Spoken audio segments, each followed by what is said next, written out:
show. All right. Let's go live, I guess. Wait. Why not?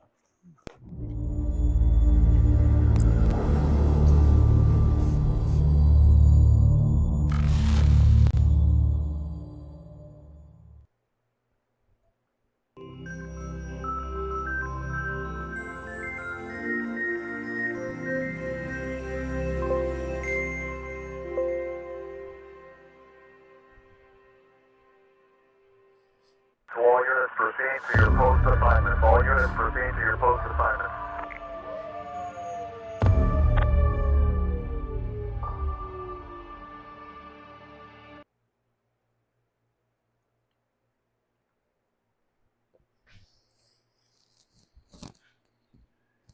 Wow. Welcome, everybody. Back again. TNT. A little different this time. Matt the Bloodbath Barons right there. Woo! Say hi, Matt. Audience is right there. Hi, Matt. Hi, guys. Welcome. Hey, sorry for being so late. We were doing some stuff behind the scenes. But don't worry. We got an interesting show for you guys tonight. Gonna do something a little different. A lot of people have been asking that we should do a scenario breakdown. Of all the scenarios of the 350, how do you guys play them? How do you set them up? How do you do all this other stuff? So, shout out to Nadrikowski. Tactically, I don't know if this is going to help you, but this should at least help you out the gate. So, tonight we're going to do that. We're going to set up. We're going to go through the rules of each one of them. We're going to go through the scoring, the win conditions. We're going to go through terrain setup, how Matt and I, and maybe everyone's special guest, Jeff Stone, who's also joining us tonight. Hi, Jeff. Hello, everybody. You know it wouldn't be Thursday Night Throwdown without Jeff Stone. So we got Uber in the house. We got a freshly lit cigar. And we're going to go through all 8 scenarios, if we can. If there's time, I know there's football going on, so have one TV over there. Put that on mute. You don't need to hear those guys. But that's what we're going to go through tonight. We're going to try to do some terrain placement and deployment strategies and what to do off of turn moves. So we'll each probably do one turn, one move, just to kind of standards. Yeah. Just to kind of like, hey, this is maybe what I should do. This is what Coach does. This is what Bloodbath does. And when we're wrong, Jeff will tell us that we're wrong. So maybe extra guests coming in tonight. I don't know. But we'll find out. First of all, I would love to thank all of our Patreons. If you don't see your name on the list, that is right over there, that's because I messed up. That's my bad. But many of you must have gotten your templates, and I'm sending the next wave out this month. So look forward to those. Thank you, everybody, for being a Patreon member. And if you're not, hey, thank you for watching us on Wolfnet Radio Podcast YouTube channel. Oh. So go ahead and smash that like button and subscribe, or all the other stuff. So, all right. You like that, Jeff? I'm trying to. I like it. I'm trying to get into the goober mindset here. And the road to 2,000, right? We're on that road to 2,000 subscribers. We busting loose. 2,000. I mean, we're ultimately on the road to 10,000 because I want that plaque, baby. Coach needs that plaque. Okay. But 2,000 subscribers would be awesome. We only need like 250 more or whatever. But either way, we're going to get right into it. And we're starting out with everybody's favorite, the bunkers. Oh. The bunkers is the first of the Everybody's scenarios. favorite. Everybody's favorite. So let's first of all go over the rules here. And I had a printout somewhere. Damn it. Till next time! Coach had a printout, but as usual, he's got to catch up. Yep, and as you can guys see, this is why we struggle to hit 2,000 subscribers. Oh, so he still got his increase energy right away. Heard it. I can hear you. Oh, damn. You ain't getting away from me that easy. If you could. Yeah, it wouldn't be any fun. All right, so Bunkers is set up. man, that was way too much running. So I've got the rules up for everybody to read on the screen here, so they really don't need me to reiterate them, but just so I don't have to squint at my tiny ass screen. So the objective of bunkers, let's switch over to, let's go to overhead here. Objective of bunkers here is to effectively infiltrate your opponent's bunkers. So what we have here, we have bunkers set up, and I have little dots marked on my maps. So each bunker is centered on 8 inches by 8 inches. So 8 inches from, and this is the edge of the map here. So 8 inches from the edge, 8 inches from the edge. And that's the same for this side. These 2 bunkers here are set up in the center. So if you were to measure 21 inches, whoops, I just messed it up. 21 inches up from the edge of this map and 36 inches over from the edge. That would be your starting point. 18. And then these are placed on either side. So the goal is to either destroy a bunker, or the goal is to destroy a bunker by either shooting at it with weapons damage or physical attack damage, and or infiltrating it with infantry, battle armor, or conventional infantry. If they land, and I'll give you guys a little sneak peek here. If they land in that little wedge there, there's a little wedge area.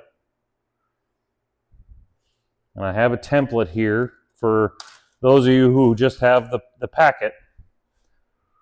So here's the template that comes with the packet.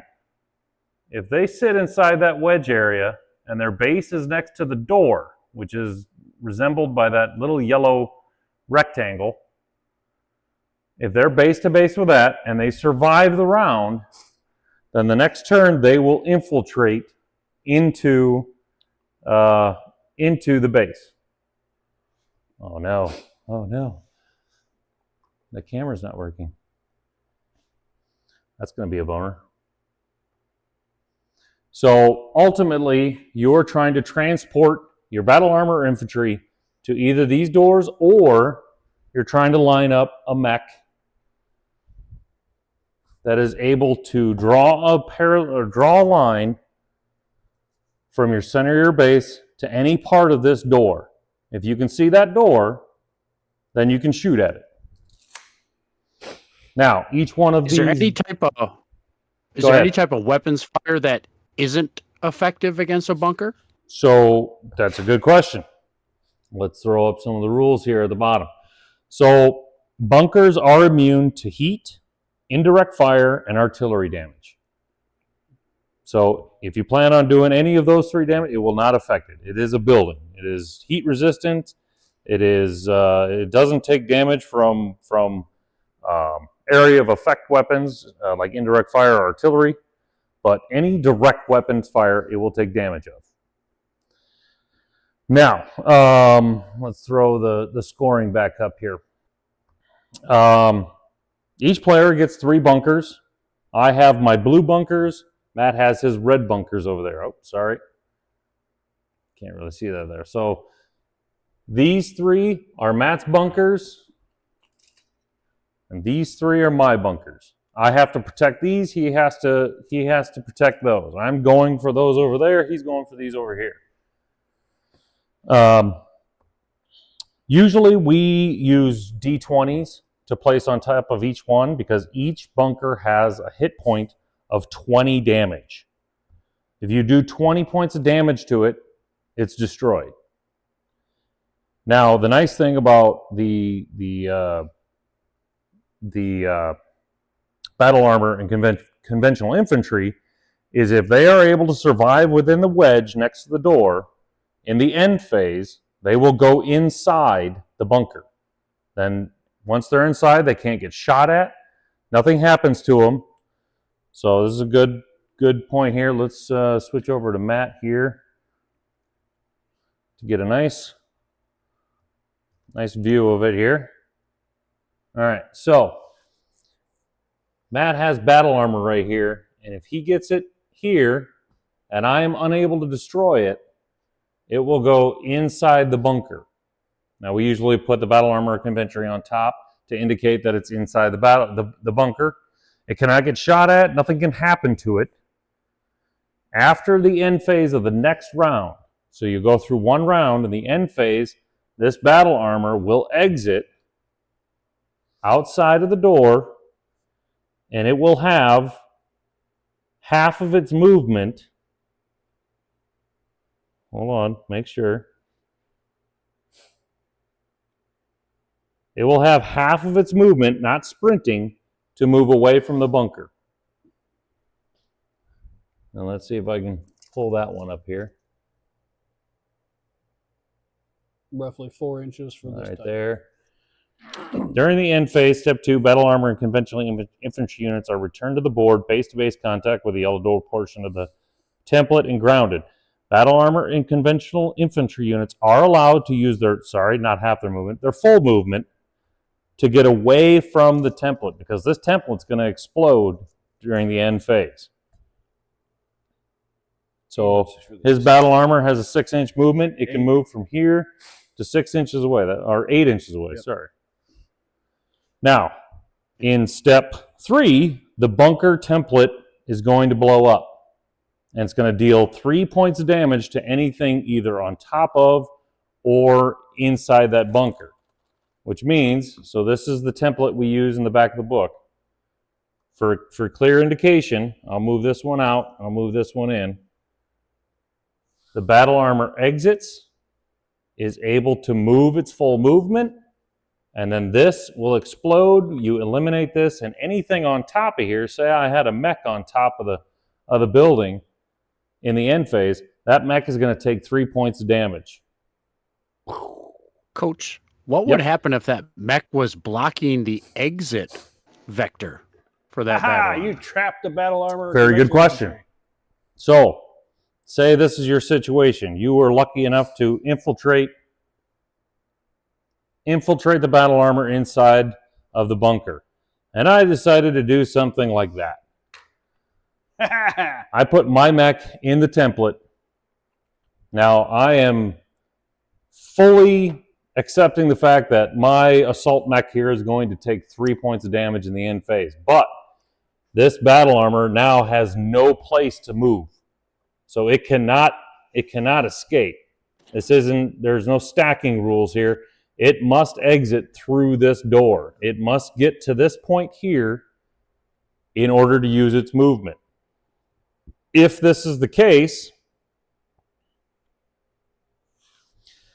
this battle armor will take 3 points of damage, which is usually enough to kill all battle armor. If it does not destroy it, then the token is removed and you are in base-to-base contact with the battle armor like such. Swarm! Now this is during the end phase, so you're not going to be able to attack or anything.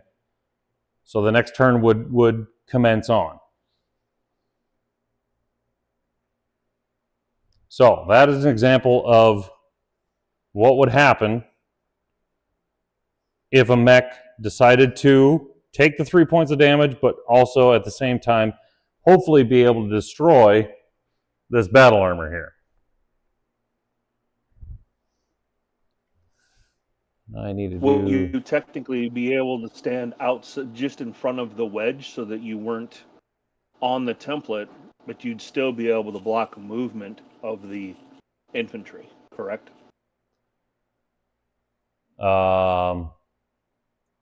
Great question, Andrew. If you're standing in front of the wedge, just outside of, say, base contact with the bunker, the infantry would not be able to move out of that space because the walls and the base, the hex base, cannot fit through. Correct. So that's a tactic that you could use, that if you wanted to trap the battle armor and not take any damage. Yes, you could stand here because there is not an 1.25 inches on either side, but you would have to be directly in front of the door. If you're over here, it can get out. If you're over here, it can get out. if you're directly in front of the door, according to my calculations, you got a template? Let me grab that template.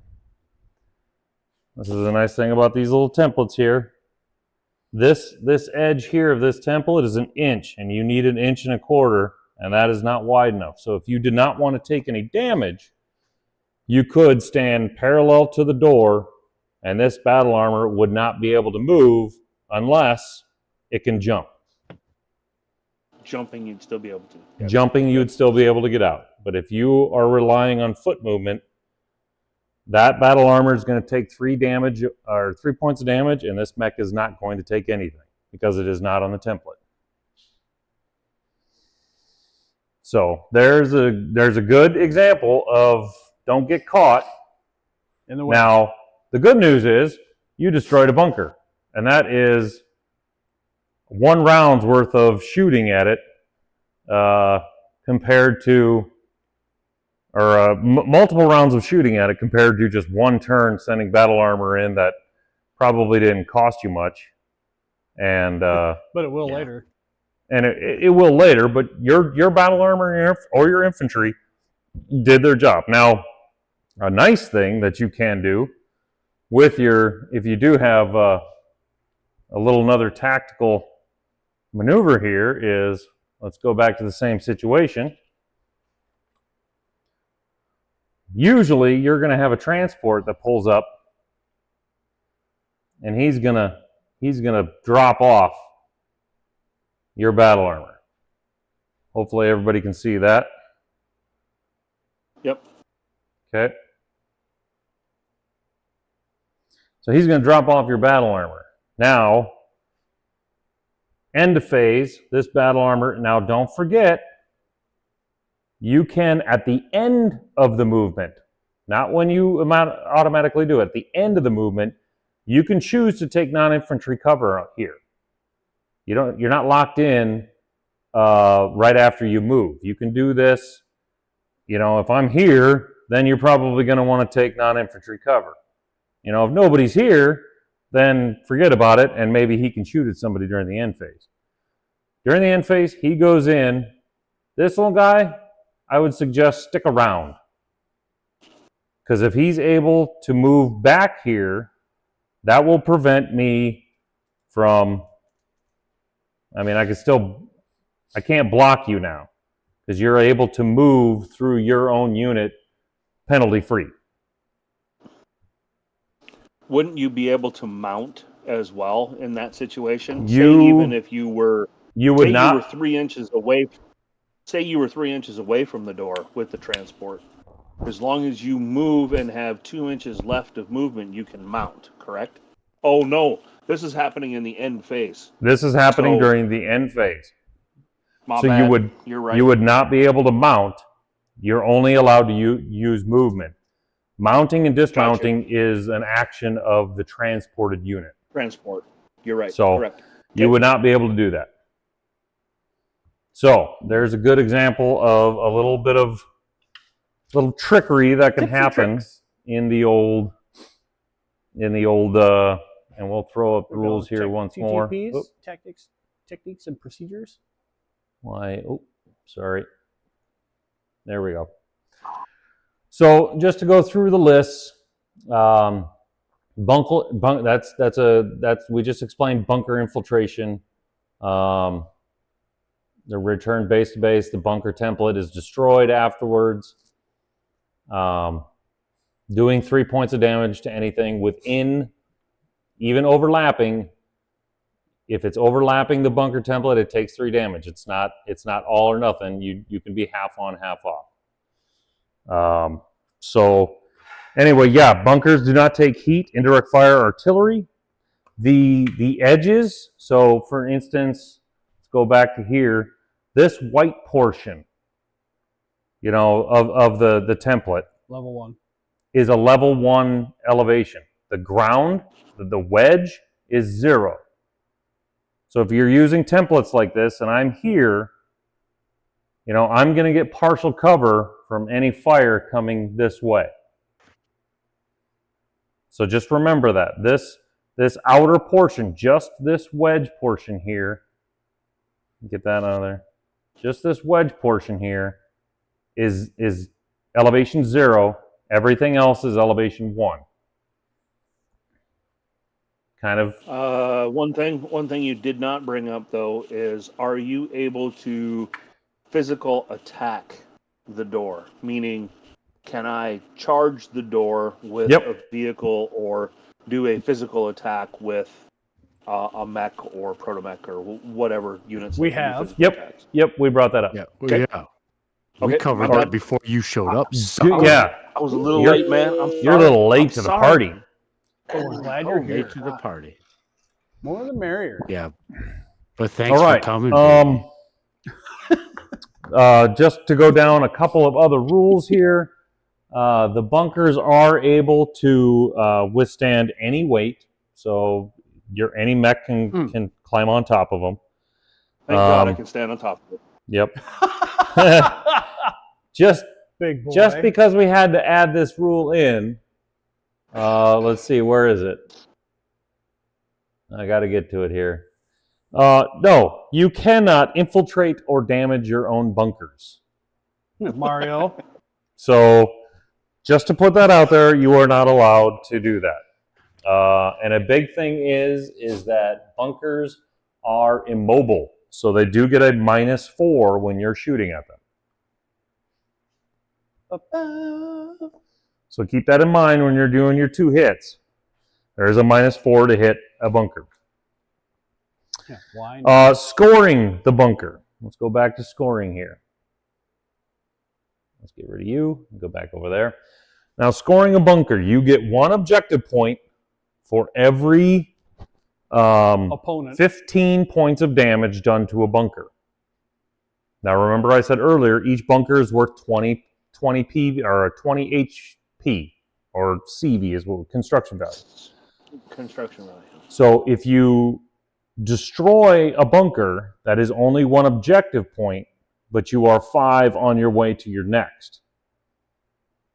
Now, going through this, if you destroy 2 bunkers, then you're at 30 destroyed point value. That's 2 objective points, and you got 10 points. You'd have to do 5 more to the next bunker in order to get 3 objective points. Now, the way we do that is 20, 40, 60. Each bunker has 20 hit points. 60 divided by 4 objective points is 15. So that's how we did that. Now, win conditions Math. is where we get, yes, there's a little bit of math. That's why we encourage using D20s. And then the win conditions.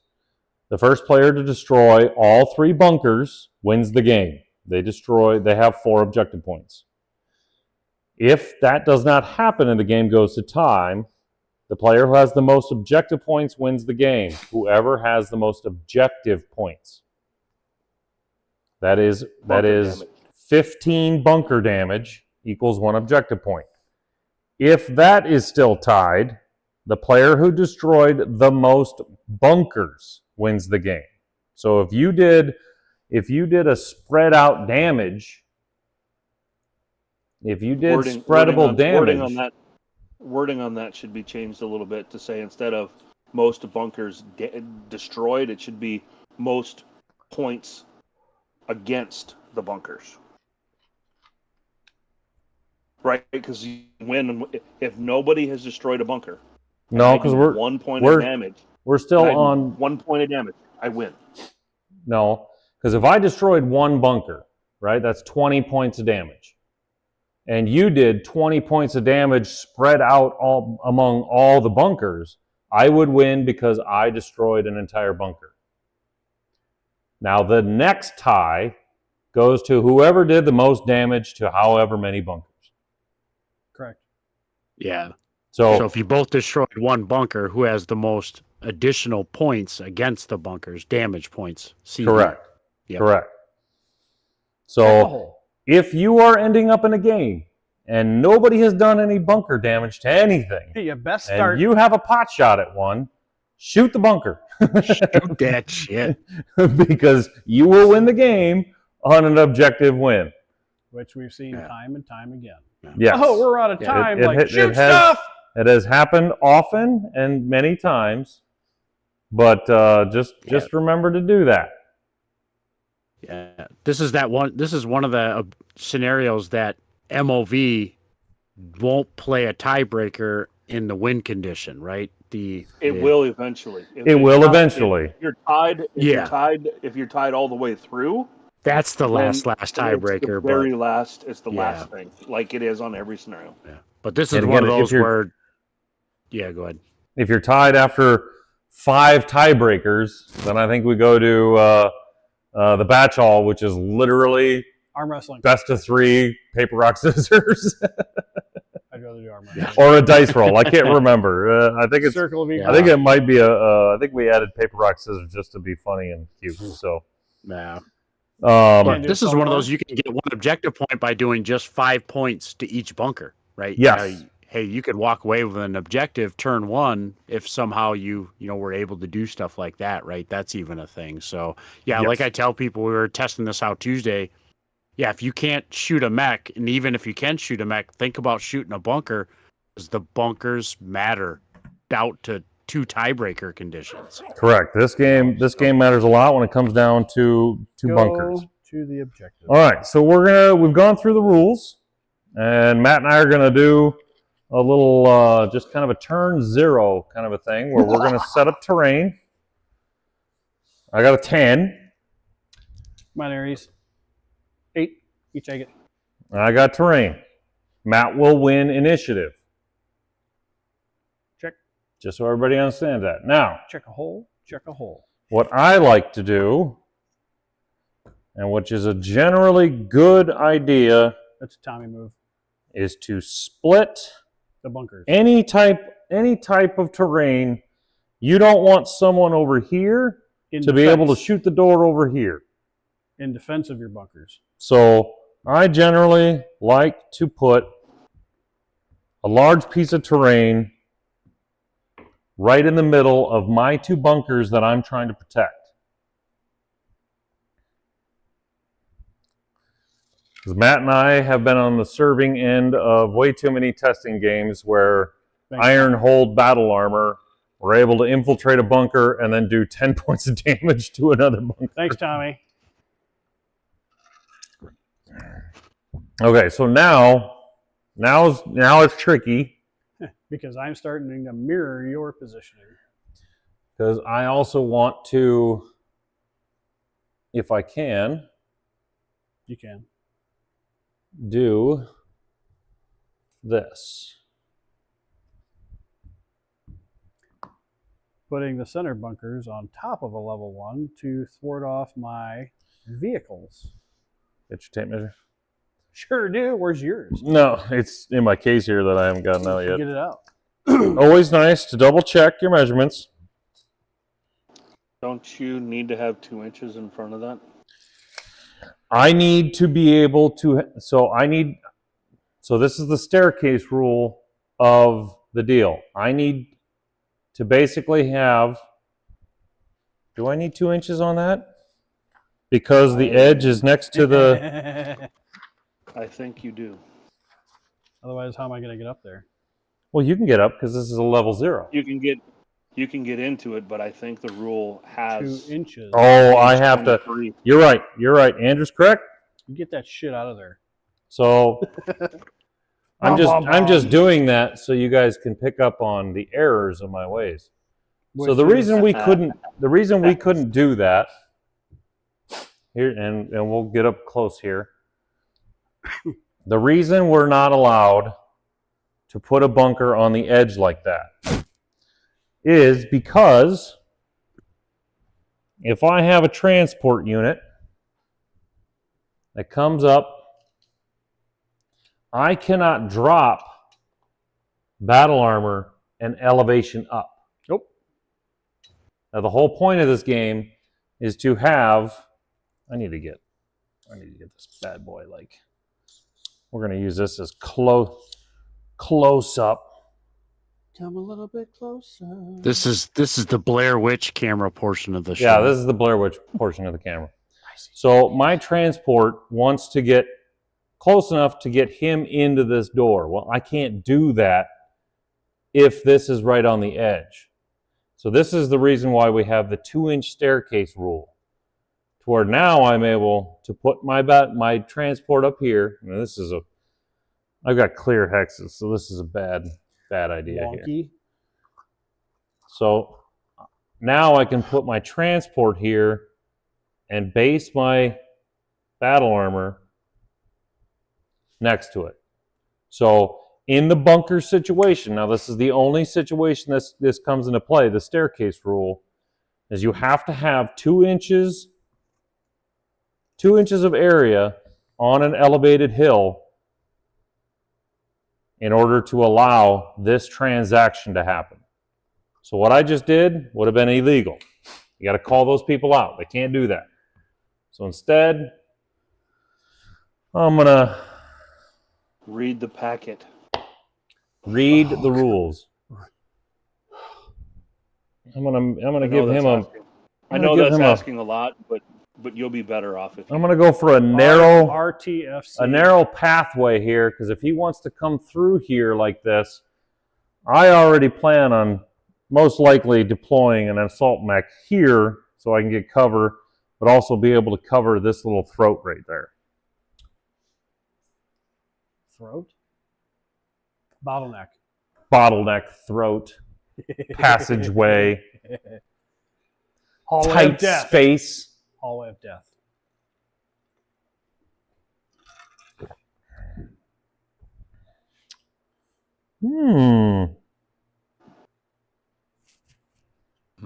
Let me move that a little bit for you. There you go.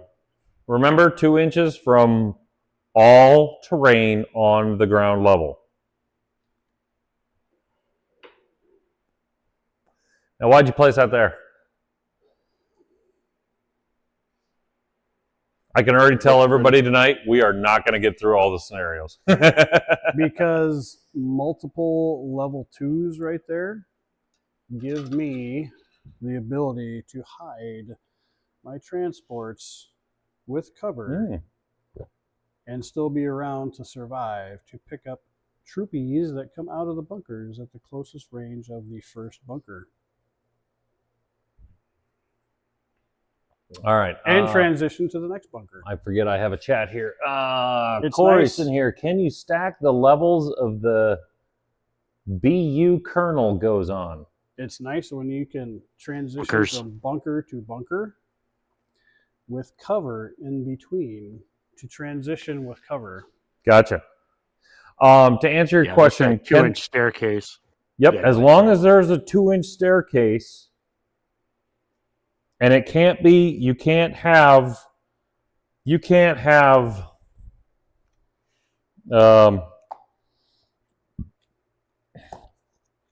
this is a bad example, but we'll go here. It's not bad. You can't have a hill Overhanging. like that and go like that. And imagine this is 2 inches here. It has to be a staircase. Got to have two. So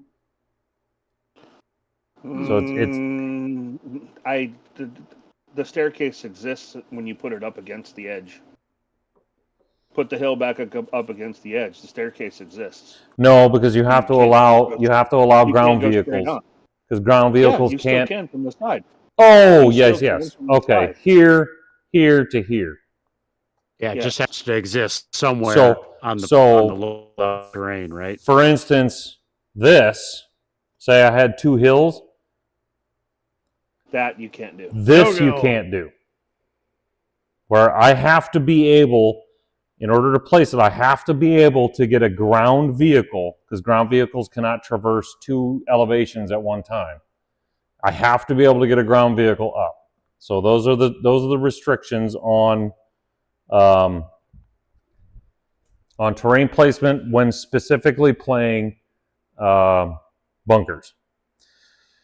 Okay, so my turn. 1, 2, 3, 4, 5, 6, 7, 8, 9. Oh, 10. that should be the case for any OAT.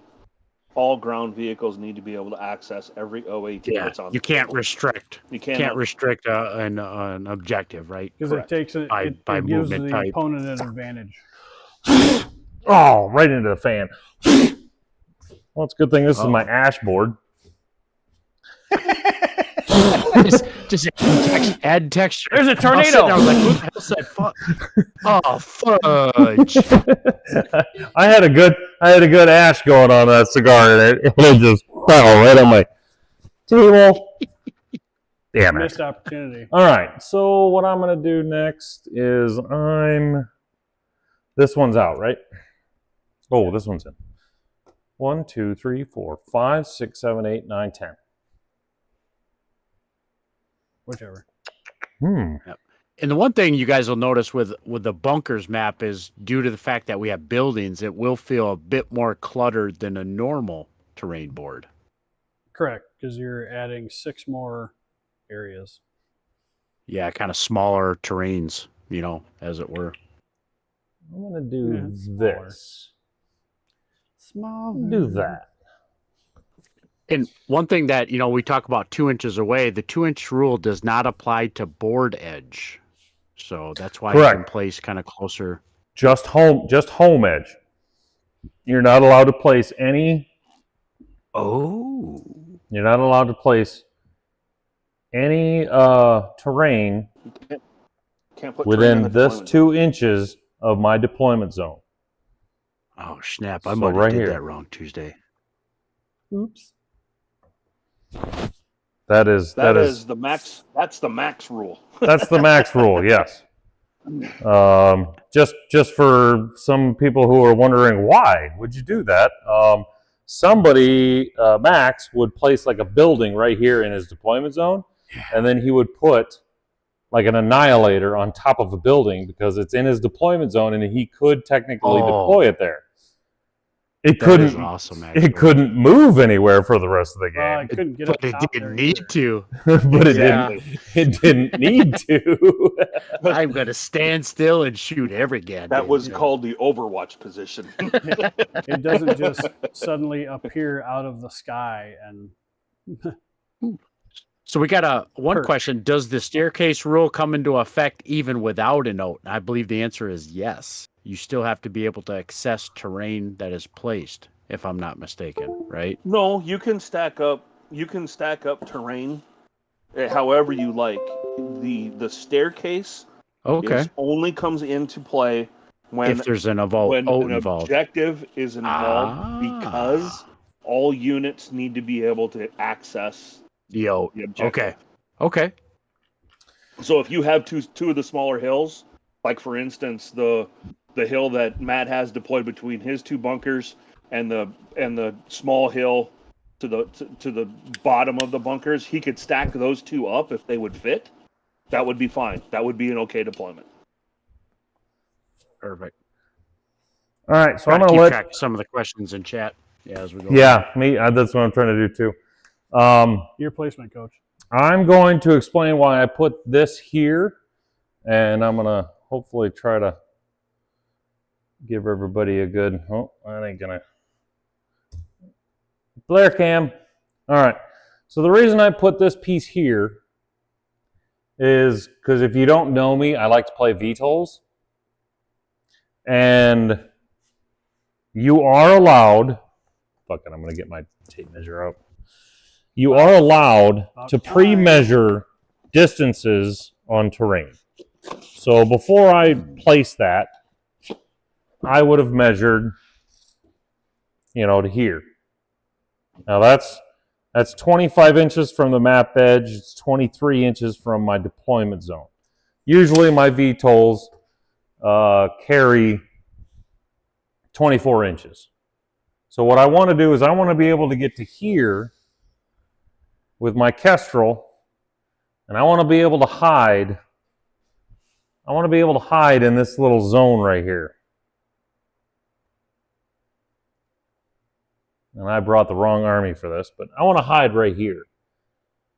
So for the next turn, I can spin around, land, and drop my battle armor right there. I'm kind of protecting my my investments in my Aaron, transports. Have you used the zipline rule a lot I have not. or at all? Occasionally. Okay. Occasionally. I used it a while ago, but it got changed, didn't it? I don't think so. Because the zipline rule allows you to drop your infantry along your flight path without landing. True. Right? And you can do that with also Para. jump capable units, correct? Yeah, they have to be jump or have the parachute ability, Right. the PAR. Right. I'm going to look that up here a minute. You can look that up. The reason I probably don't do that is because do they get a +3? They don't get the +3. It's because they drift. For zip lining. They drift and might hit and the reason I would rather land is so I can give myself non-infantry cover with the VTOL. Because remember, when you're taking VTOLs, you're just literally there to transport them. If they got your target there, if they can be an extra barrier for that to happen, then that's all the better. Yeah, so on a zip line, you still have to roll for scatter. Like if you miss, there's a potential scatter damage. But zip lining is only 1 point. It's not stacked like a normal low altitude drop. Oh, you can are scatter correct. Off the damn board. Yes, they scatter right off the board. So, and then Matt, you placed this terrain here. Another transitional area. Yep. For transports and BA. And cover. It's also, I was going to say, and cover, because very often your fast units will end up in trees. And trees on a bunker are really nice. Now, he's not going to be able to get a shot at this bunker here, but at the opposite bunker, right over here, this is going to give him a great, well, I put this here so he can't be able to shoot that, because if I eyeball that, no, you can't shoot that. No. It's still nice cover. It's still not a bad way to go. So, let's see, my turn? Yes.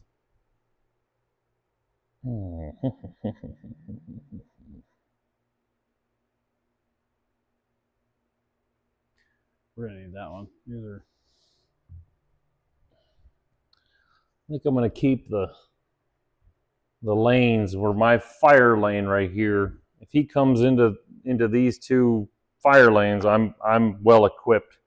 So I'm going to put a line of sight blocker right there. Oh, and now you just took away my. Good job, Coach. You just took away my ability to protect that one.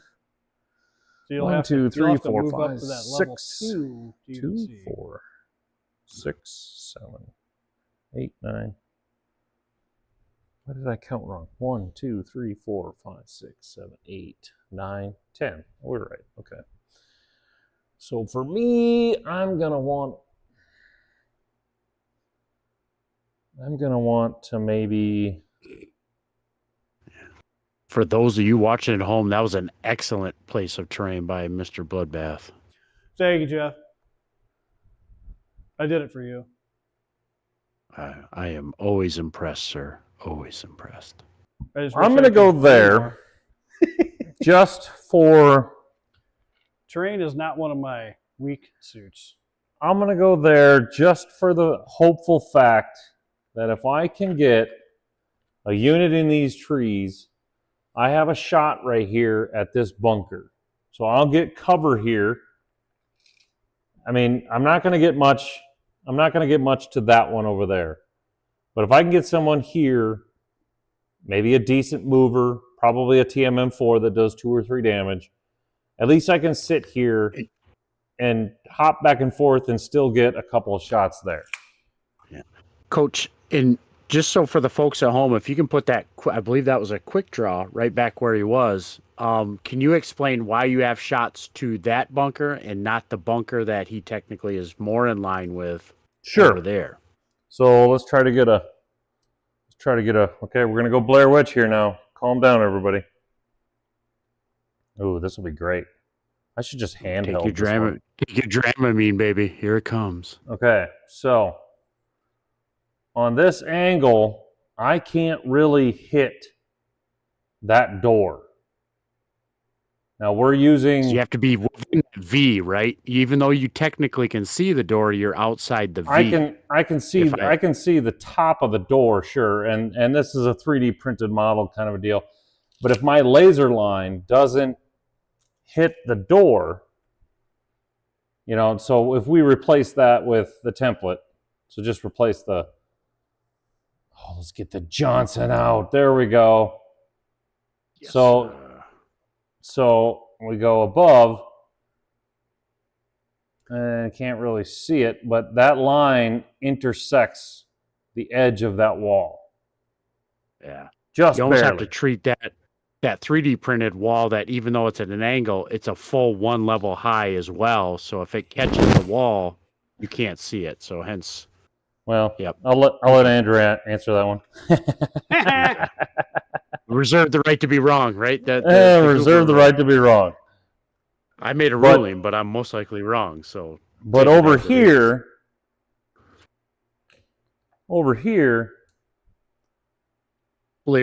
clear angle in. Yep. I have a clear angle at that door through that spot. Yeah. You know, I don't have to You could worry drive a bulldozer through that shot. Yeah, I don't have to worry about a judge call on that one. Now the other one, maybe. Who knows? Okay. Judge knows. And again, Oh. I can't stress this enough to everybody. Call a TO. Ask your judge. Hey, Judge! If you're Get your ass there over you go. here! Exactly. Just like Matt said. Please. When in doubt, whip them out. Because it's the only At person any that's going to time. defend you. At any time, call a judge over.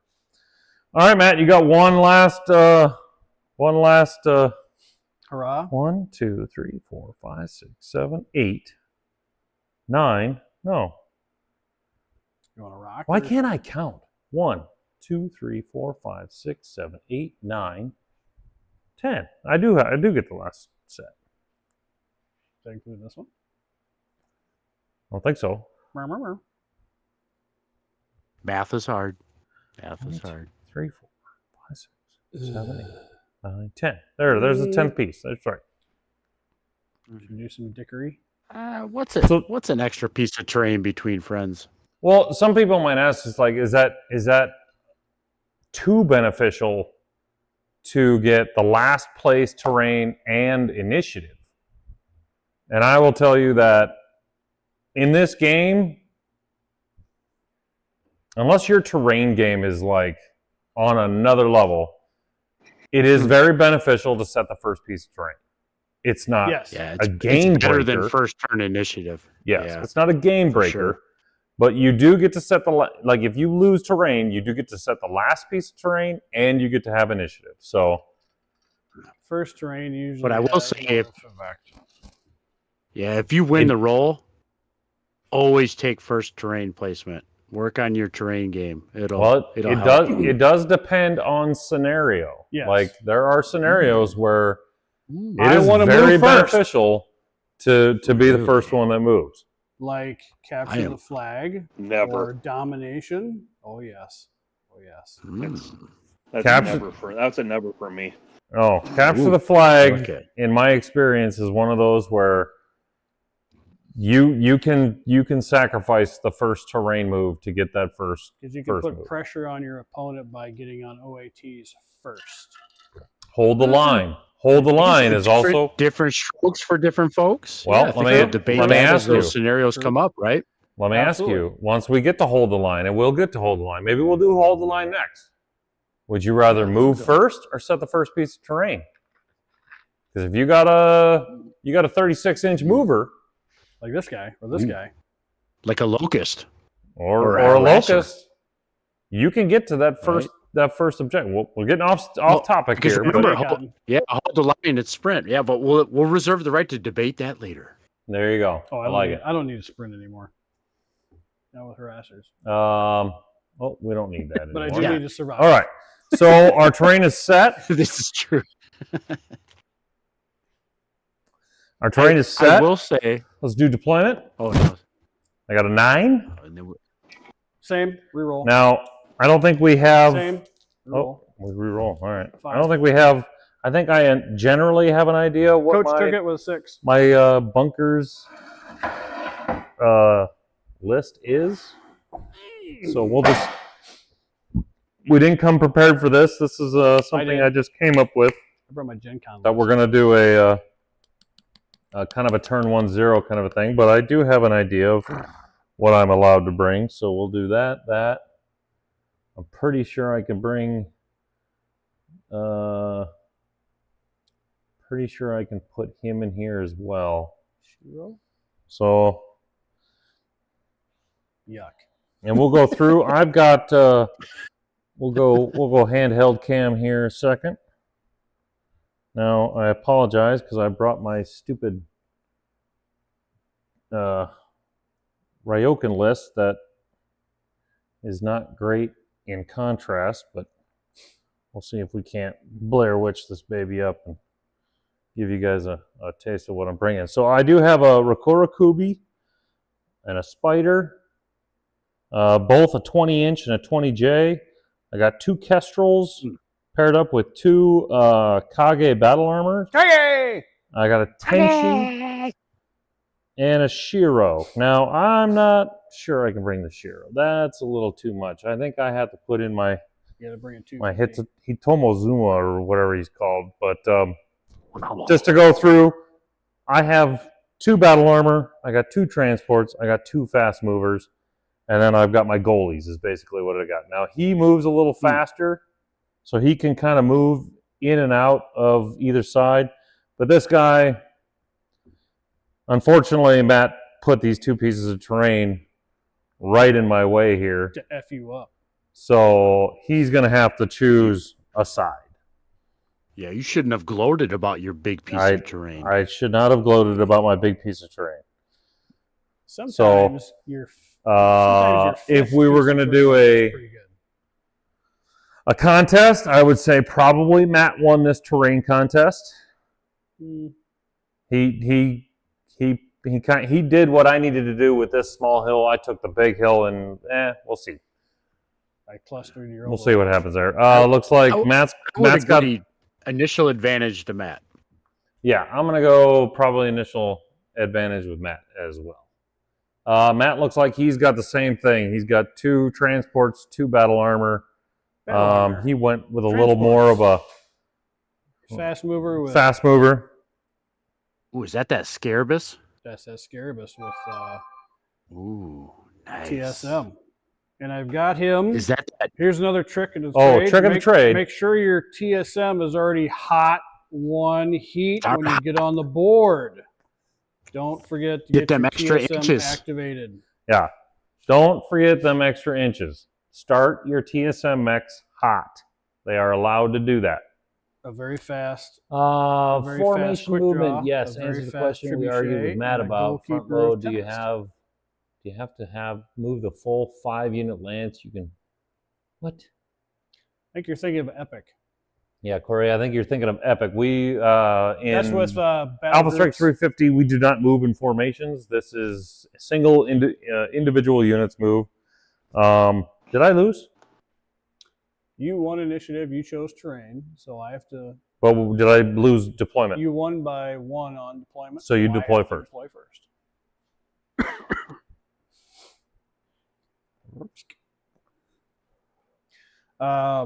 Hopefully this is helpful to everybody on just kind of a good tip and breaking trick this whole thing down. for deployment is deploy your units from slowest to fastest.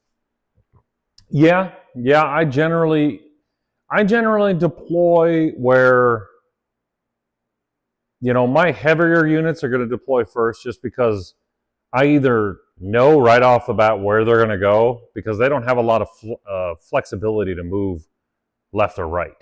Correct. And I'm going to pick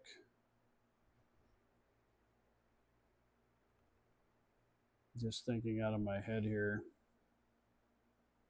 And just I'm if gonna anyone's pick joining us late, here I'm are the going to pick the rules left for center for my big bunkers. slow guy to start Or the off for scoring. deployment. So if I have to get him out of the way of a lot of shooting, I can either take cover behind this rock, or I can maintain a field of fire, at least in this general Sorry about direction. that. I shouldn't have done that. First one. All right, you're good. How many units you got? I got 1, 2, 3, 4, I 5, have 6, 1, 2, 7, 3, 8, 4, 5, 6, 7, 8. 8 against 8. which is awesome. So we don't have any little mess ups. All right. And how is that going to mess you up with uneven unit numbers? Well, everything's front loaded. So say you had 4 units and I had 8 units, I'd have to go 2 or 3. The fastest without going over half of the units. So I'm gonna.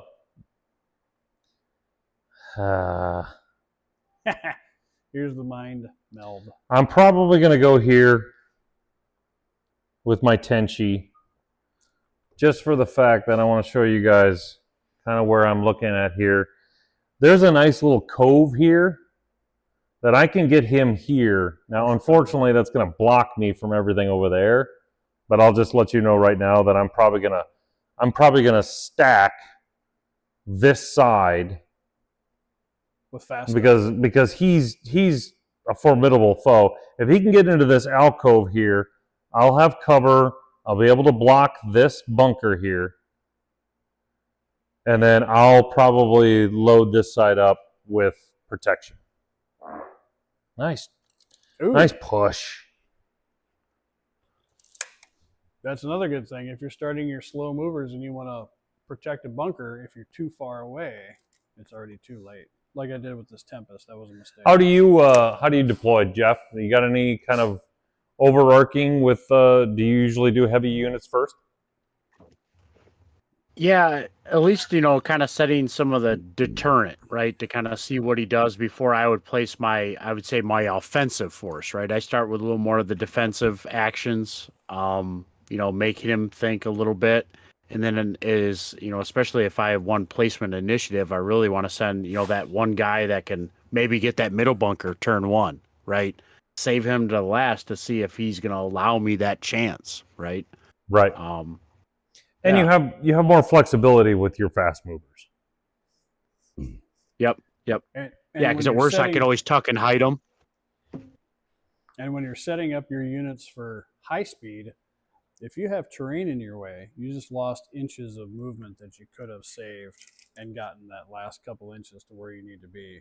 Like, can I immediately get to an objective right away instead of, am I going to be blocked by something?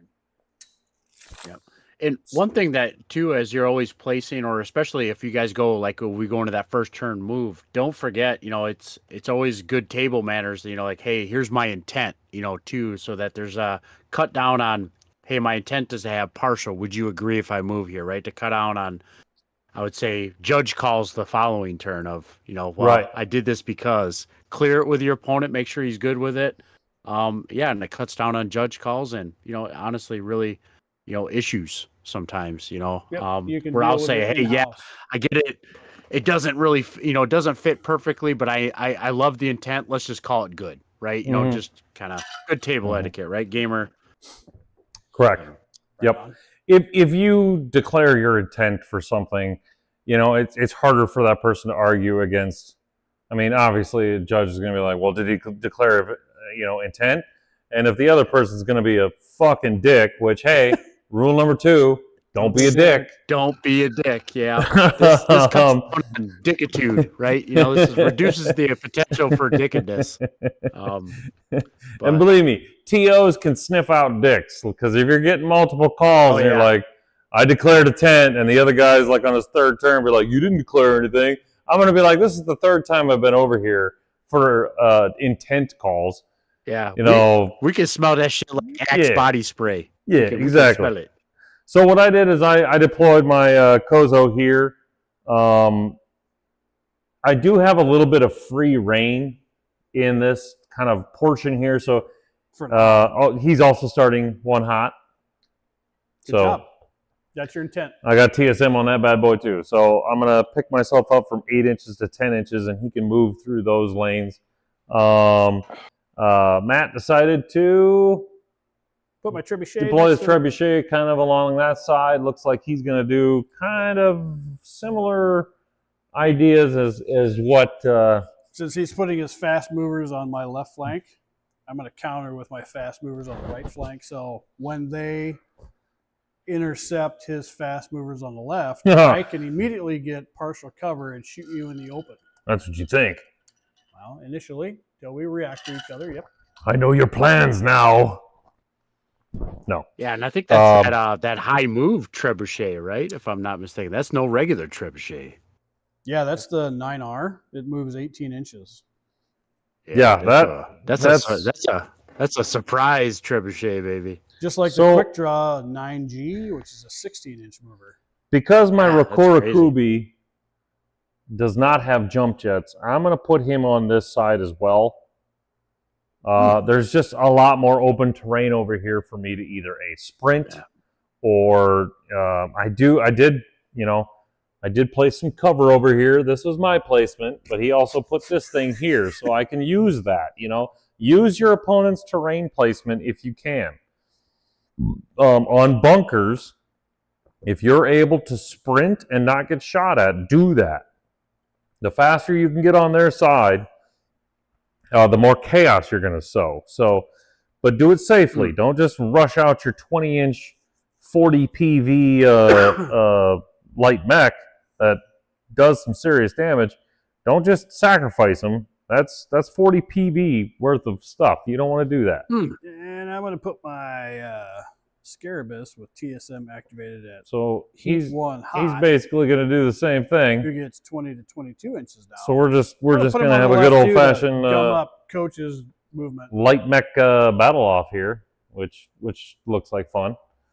Okay, so then what I'm going to do, because he put that guy over there, you're going to react.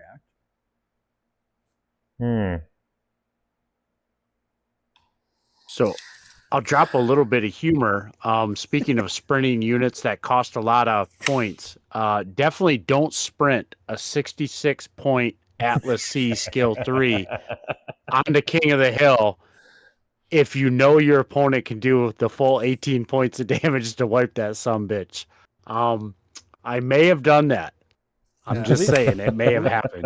When you move and stop finally in position, give yourself some options to at least be able to shoot. So I'm going to place my spider right over here, and he's doing a dual roll here. Now you saw me measure here, so I have 20 inches of jump. I can get to that tree, but what I'm also doing, and not giving it away. So I may be giving away this position here, but what I'm also doing is trying to measure if he can jump into the wedge of this bunker here, and preventing him to get infantry in there, giving me a TMM 5, giving me a TMM 5 with partial cover. So if I measure to here, I know that I'm safely going to make it into that bunker there.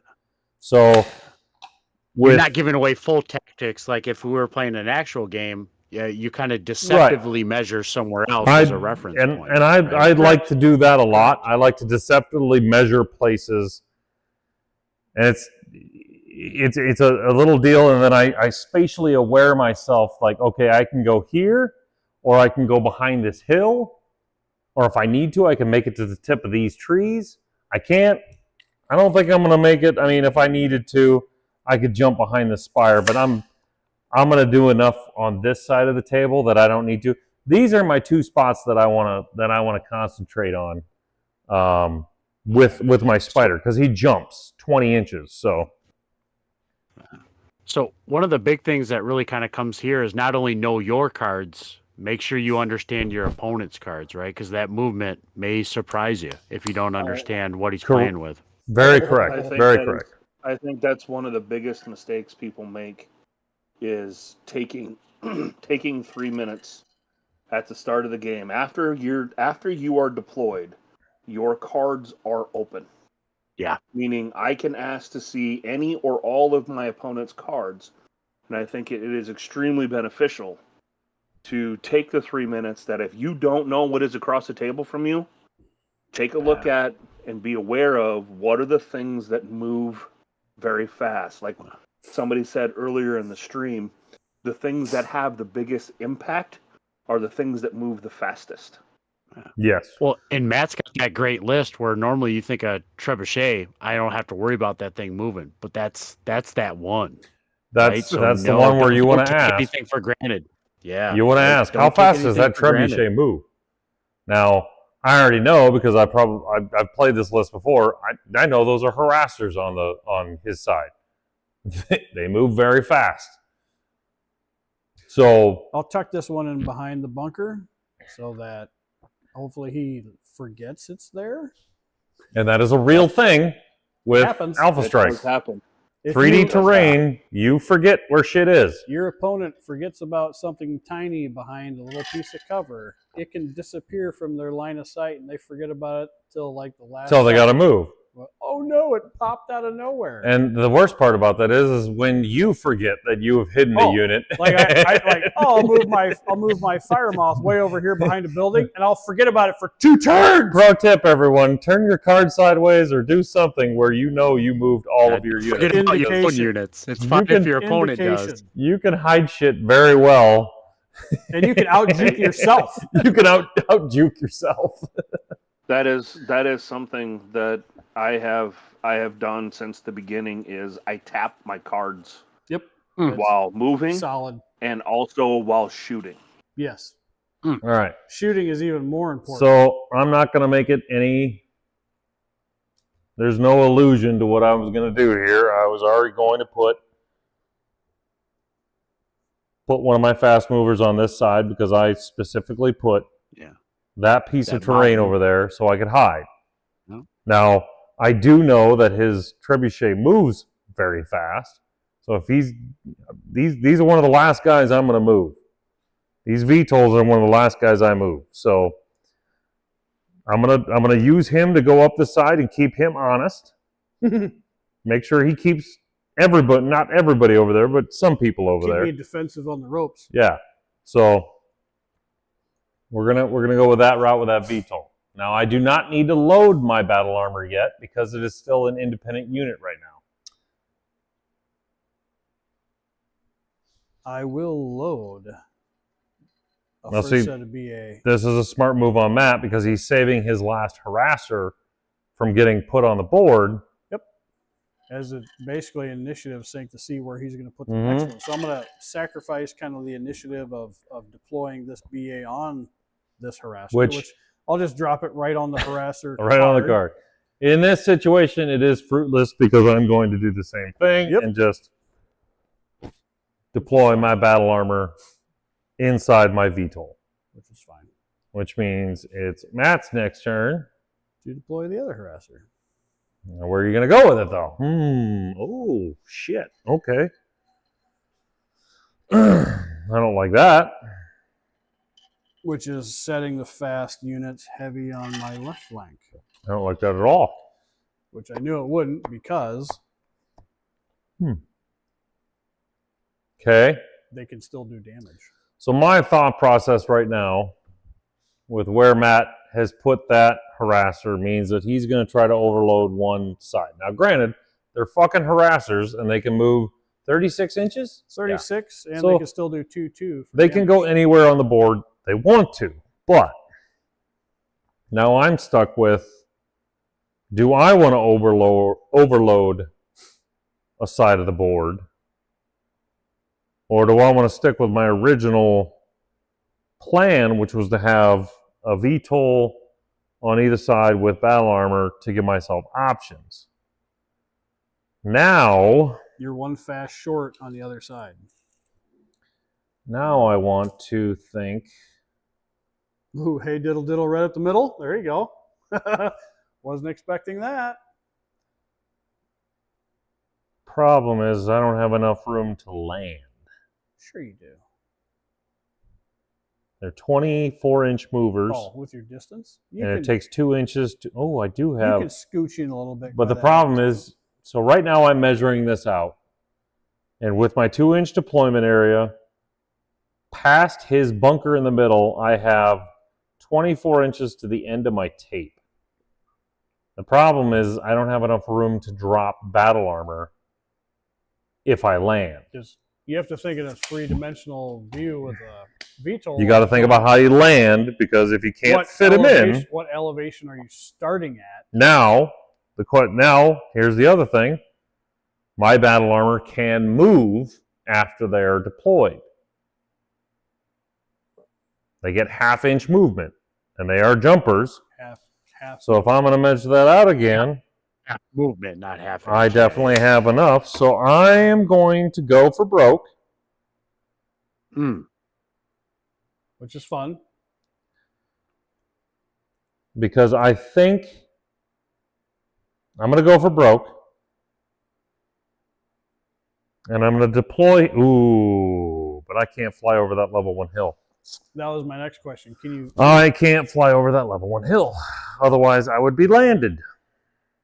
You have to take into account your elevation changes. So yeah, it's 4 inches to drop an elevation with a VTOL, right? It's 2 inches. Two. But Okay. But I would need to be at an elevation 3 To go or at to an 2. elevation 2 in order to cover the level 1. yeah, so you cover the still level have to 1. hit 4 inches to come down to land. Yeah. Okay. Because you always got to be one above the terrain you're trying to clear. And I'm going to just, oh, look at this. I got a Kestrel right there. Yep, 24-inch move, which I thought. And I'm pretty sure my Kage are 6-inch jumpers. So get your cards out. I should know my cards, right? Well, you So should if I just get your can, damn cards out. ooh, see, that's not going to work. So You can tell the organized from the. So I messed up. I messed up on my terrain placement right off the bat. So what I'm going to do is I'm going to simply bail out and go with my original plan, which is good. of putting a VTOL over here, Still a which viable plan. I will eventually load this battle armor just to maybe save time. So Yep. And my last, I'll load the secondary BA on the second harasser, like that. okay.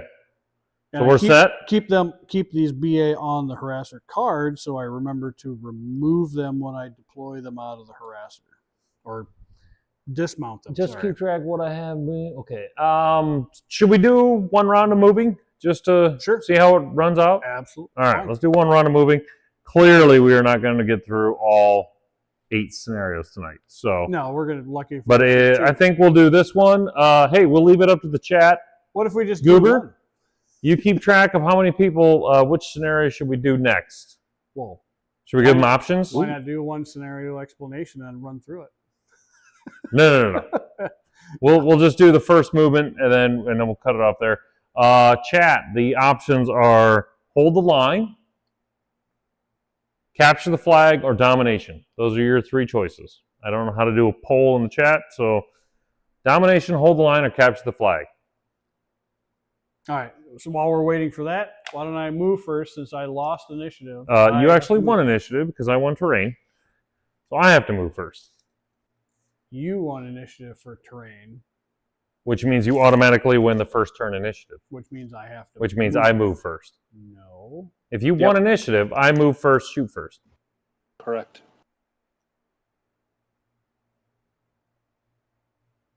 If we rolled and I lost initiative. No, you chose terrain. Yep. Coach. No, you I placed chose first. terrain, which means I automatically give you winning initiative of turn 1. Initiative. Yeah. Yep. So coach should be moving first. Right. It's been a while. It's been a while. We've been playing every month, every Thursday for. No, I've been skipping out. Oh, you've been skipping out. I've been playing Mr. Mom. So always keep practicing because you. So what I'm going to do is I'm going to follow through and I'm going to put my goalie here. And it seems like every tournament we have to remind people too. It's not just one person; it's everybody. So I'm going to put my goalie here just to that's where he's going to go. He's going to live in that little cove. Catch your TMM.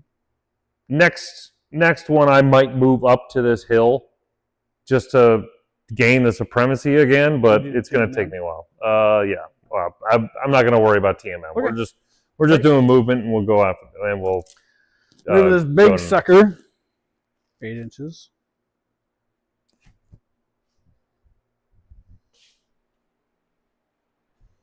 Got to turn. Why not make him shoot through trees? There we go. Or take away a shot altogether. That would be better.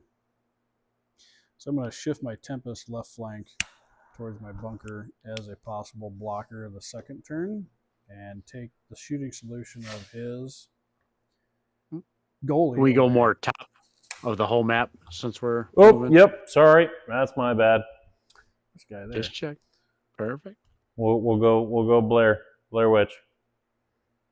That way, his line of sight from his big goalie runs through this level 2 rock, and he has no shot on him. So I'm taking that solution, this guy's solution, away from him. And I can reinforce the left side of the fast movers. That guy right there. Yeah. Kind of almost doing a little mirror move like you did with the Tenchi. Yep. And it's very common for the first 2 moves, especially in bunkers with your assaults, to be the mirror move. Now he is, but that's so much fun when you can have someone else's big mech that's going to overwatch have no shooting solutions. You just took away that 6 points going somewhere of damage. Yep. Yeah, shot denial is a thing, right? Oh yeah, 100%. I'm going to actually move him into this spot here. Smart move. Just because I know he has harassers. Can get there. The 36-inch harassers can get to this point. So I'm going to at least make him work for it for one more turn. That's a smart guy. No, crossed. As you guys can see, yes, his harassers are right across from my bunker. So I need to try to protect this lane as best as I can. And he has to cover almost every bunker. I have to cover almost every bunker. This one I'm not so concerned with because the Tenchi can do some serious damage, and it's at short range, and I think in this list he's a skill 3. You can still use non-infantry cover there too, though. You can. Yeah, he's a skill 3, so I'm not too worried about that. Now remember, everyone, our in the 350, the non-infantry cover rules are different than printed in 6th edition. Yes. So if you're watching this, make sure that you read the rule book. And the FAQ. Because it is different. Now, whether Catalyst is going to pick up on it or not, we don't know. So since I moved my slowest unit, I'll go to the next slowest, which is the quick draw at 16 inches. Your next slowest unit is 16 inches. That's cute. Now, do I want to put him in harm's way? Or do I want to reinforce? Put him in harm's way! I chose violence today, Matt. I chose violence. Why not put him there? Goober, how many shirts do you have left? I love hearing stories about those t-shirts. I have enough that if you are interested, let us know, and I will make sure I got your size, and we will somehow get it to you. The motivation being, if you are coming to KSAG, any unsold will be there as well. So get them while you can. Every time we walk down hallways, the skywalks, outside on the street, people are like, "Oh, I love your shirt." Like, thanks for choosing violence today. In a game sense. It draws a very real. It draws a very real. If you guys are just joining us today, I got my woke up and chose violence t-shirt on today. Mine is specially monikered because apparently I said that on a podcast, and our very good friend of the show, Kaz, was like, "That should be a thing," and he came up with this Wonderful design. It's got the Wolfnet logo in the middle. And excellent friend of the show, Mr. Goober, that beautiful voice you're hearing right now, is made the dream come true. So, and a good player. If you missed out at KSAG, and a wonderful repair technician, if I may say so myself. Yes, battle magic on the fly. So yes, don't miss out on KSAG this year. It's gonna be crazy. So expect that announcement to be coming out very soon. I'm working on it. I know I'm kind of behind the game on that, but I'm working on it. All right. Quick Draw went behind the rock. Denying more damage. Deny more damage. Left side. You know, you're covering your flank. Okay, I got you. You see a lot of moves here where it's not, even if we don't have effective first turn moves, we're staging for that next turn, right? You know, kind of the what if of what comes turn 2. Yep. Oh, this is difficult now. And if you look at your fields of fire. All right. So this what are your fields kind of what I was talking about here, where I'm kind of put in a dilemma now because I can, well, you know what? I bet I can just move him there. I can. Yeah. So I don't have to sprint. With your extra 2 inches. But I can effectively move my Rakurakubi in and amongst these rocks that my opponent wonderfully placed for me, where that Tempest has no shot on there is no shot right now. Now, I understand the harassers are probably going to try to come after him, but that Roku has some good armor, and I'm hoping he's going to have to move a harasser. So that I'll come to that when it comes to it, but I'm kind of putting myself into a tough position with my VTOLs and battle armor based on what his harassers are going to do. So since he moved that there, what can I get a shot on? Can I get a shot from here? Yes, I can. Yeah. If you move into that open area, you should be able to get a shot. Like I said, they're spires. I'm not going to be able to hide from everybody, but he's also a TMM4, and if I can force you to move over there. With an 18-inch mover? Mm-hmm. Oh. I'll gladly do that. You'll take that bet? Mm-hmm. Remember, this game is all about managed sacrifice. And angles. It's all about the angle. What are you willing to sacrifice in order to achieve your goal? Don't be afraid to make a matrix here of like measuring devices.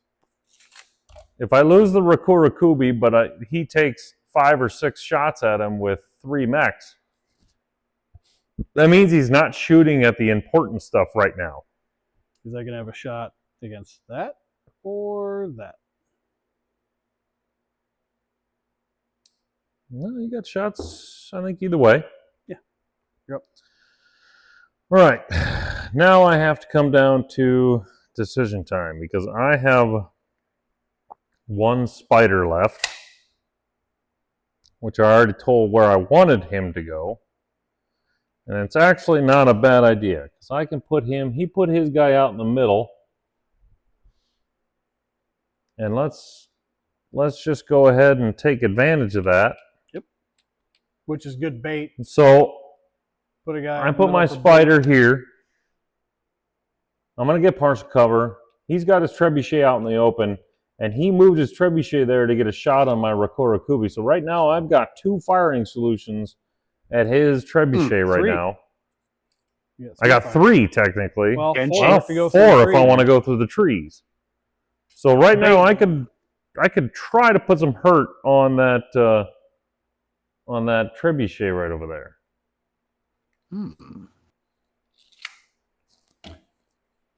For right now. And my spider should be fine. The Roku is going to be we'll see. I mean, that trebuchet does what?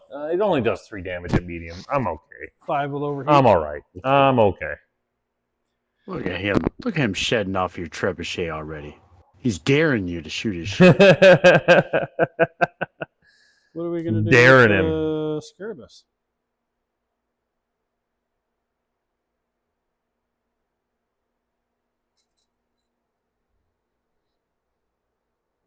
Feel good to have Thursday Night Throwdown. I mean, I know we're not playing an actual game, but hopefully this will... This is educational. This is like It's reading educational. Rainbow for You know, Battletech. yeah. The more you know. Yeah, this is freaking G.I. Joe shit right here. So knowing is half the battle, Knowing is guys. half the battle.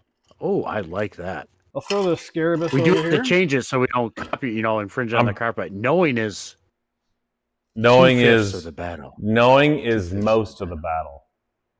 Because the rest of this game is dice. Getting in within short range. Of this baby. Ooh, I feel. look at you. Why not? Oh, boys and girls. Now, All right, if you can get some early short range we shots gotta- on a fast mover, why not? We got a little his Scarabus decided to come play in the rocks with me here. Which is out of line of sight from his big And shooters. my Kage love to do anti-infantry attacks. Did you just suck Really yourself love it. into a ploy? They love to do. See, this is it, right? Because I'm not going to go mess with that Tempest over there. For those of you who don't know, there's a Tempest sitting right over there. Now, if you could talk your opponent into not moving somewhere where you don't want to be vulnerable, do so. And Table shit talk is a valid tactic. that is definitely a valid Absolutely. tactic. You definitely don't want to I move don't think you. I don't Kage think you with got a enough. Scarabus. You ain't got enough scrote to put them Kage there. I You think ain't man enough. I think I do. Oh, Because I can definitely get there. And take his And focus go base to off base. of the objective. I think. Yep. You Oh. are gonna go. man. You are gonna goad me into it. That is too juicy of a target Why not? for me Bloodbath. not to it's good in life. The not to placement go of the base to terrain, base. The So winning we're- of the initiative, and the lamentation of the battle armor. So I outweighed the costs, and if I can score a critical hit, especially an MP hit on that Scarabus, Why not? One thing I will see with this camera angle being this zoomed up is that Kestrel seems to have a facing misallocation. If this is going to be a professional podcast, I'm just saying. oh no, I'm just- there's no way to fix it. Oh, This is- you we got- blew that totally we got- wrong. I'm gonna get to 2,000 subscribers if we can't get our facings right. I'm just saying. Wait. What we'll do is we'll sand off this edge and It's- you'll repaint it. No, it's faking him out. It's- Which way is he looking? He's like a cross-eyed Kestrel. Which way is he? I don't know if he's staring at me or staring at the rock. Oh, he doesn't even have his rotors on. So here, Oh my Here. goodness! Yeah. put his Magnet. let's It's a put his wiggy. magnetized Oh, rotor there we on. go. Magnet. There we go. Yeah. Yeah. Unfortunately, make sure you know the way your pegs are getting glued into your metal models before you paint your VTOL bases. Because Do the facing last. well, you would think that. Don't drink in base, folks. Do not drink in base. Don't drink in base. is There you go. Yes. That is very, very good advice. Don't drink in base. Yeah, you can drink and paint all day long, but when Oh, you're yeah, that's- basing and setting facing, guys, Paint- wait till the paint- morning. Wait till the Paint morning. comes off. Yeah, you can strip paint, but it's ungluing some shit that can be damaging. Also, don't use clear bases when you're streaming. I found out that's a bad idea. Oh, look at that little guy. Gee whiz.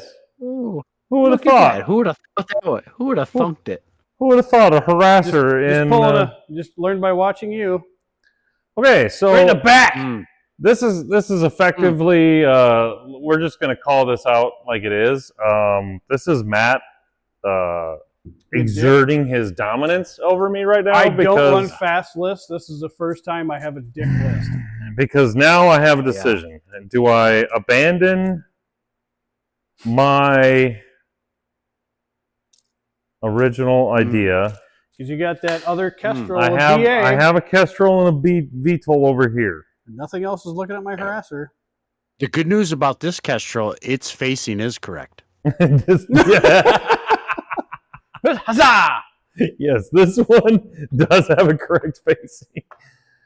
Oh man, it's too delicious. It's too delicious. Oh man, I hate this. Okay, serial killer. See, if you can make your opponent say "I fucking hate you" on turn 1, you've done your job. You have done your job. At least it's a all right. Good so set. I'm going to roll the dice and not take the bait, and instead stick with the game plan, right? I'm going to stick with my game plan because he has nobody over here. Oh no, going for an objective. What? He has nobody over here that can shoot. How dare you go for game win? Son of a. See if we can get a close up of this one because this is the only VTOL that has the facing correct.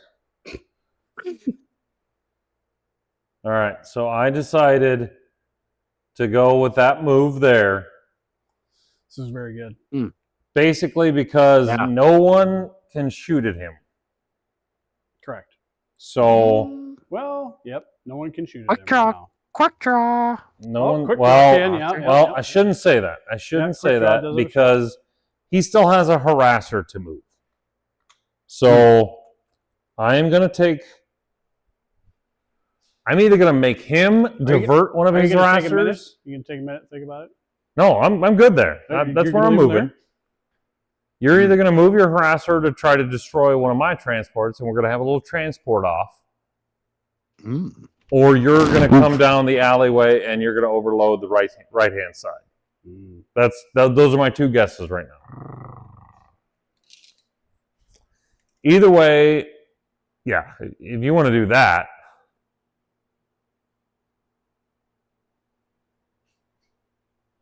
that would be interesting.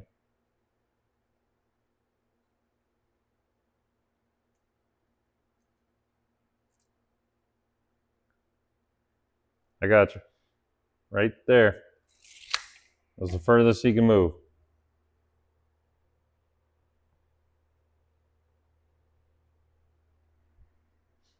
Okay, so you're gonna... Okay. Plop. So, this is interesting.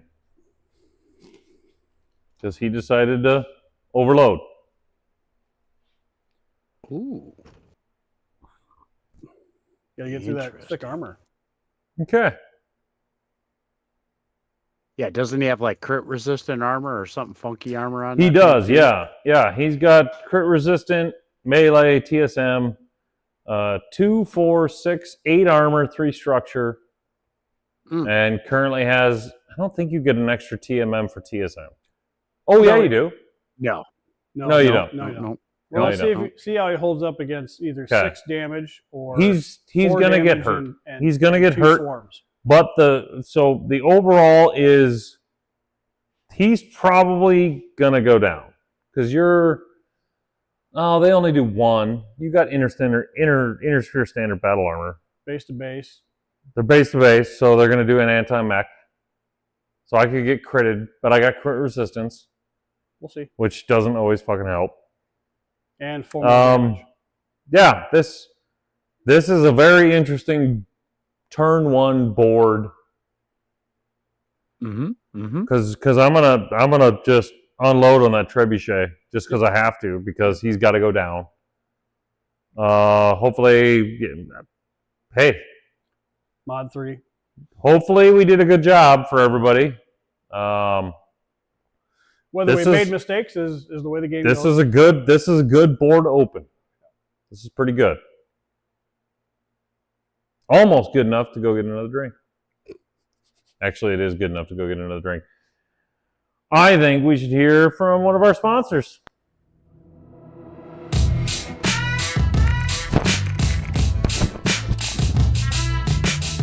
We just drop? We should hear from one of our sponsors and left. Yeah, he did. So he's waiting for somebody to do his job. That was pretty awesome. All right. I didn't leave, you jerks. So, hold on. we are proud to be sponsored by Aries Games and Miniatures. Derek is the fastest order shipper on the planet. We are also honored to have Hexatech providing us with clear the board.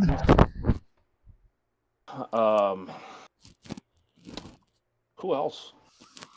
They don't sponsor us, but we got to give a shout out to Catalyst Game Labs. Without them, we wouldn't have this great game that we continue to enjoy.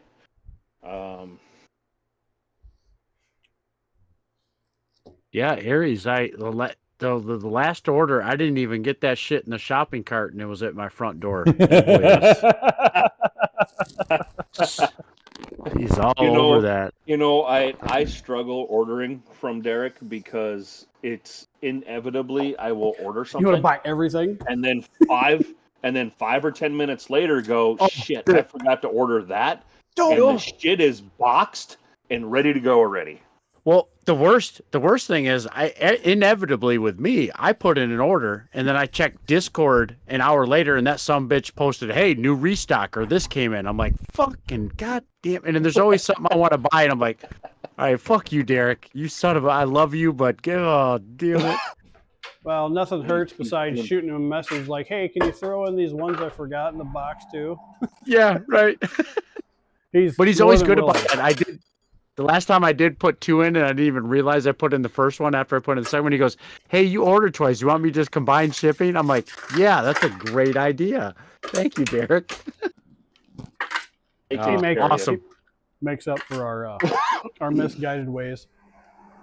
Yeah. Well, and that's the thing it gets down to, guys. You can buy your minis everywhere. It always gets down to, like I treat, I'll bring in a little bit of real world, right? A lot of what I provide for some of my clients, they can get elsewhere. It's how you provide it, right? The value add, and that man adds value.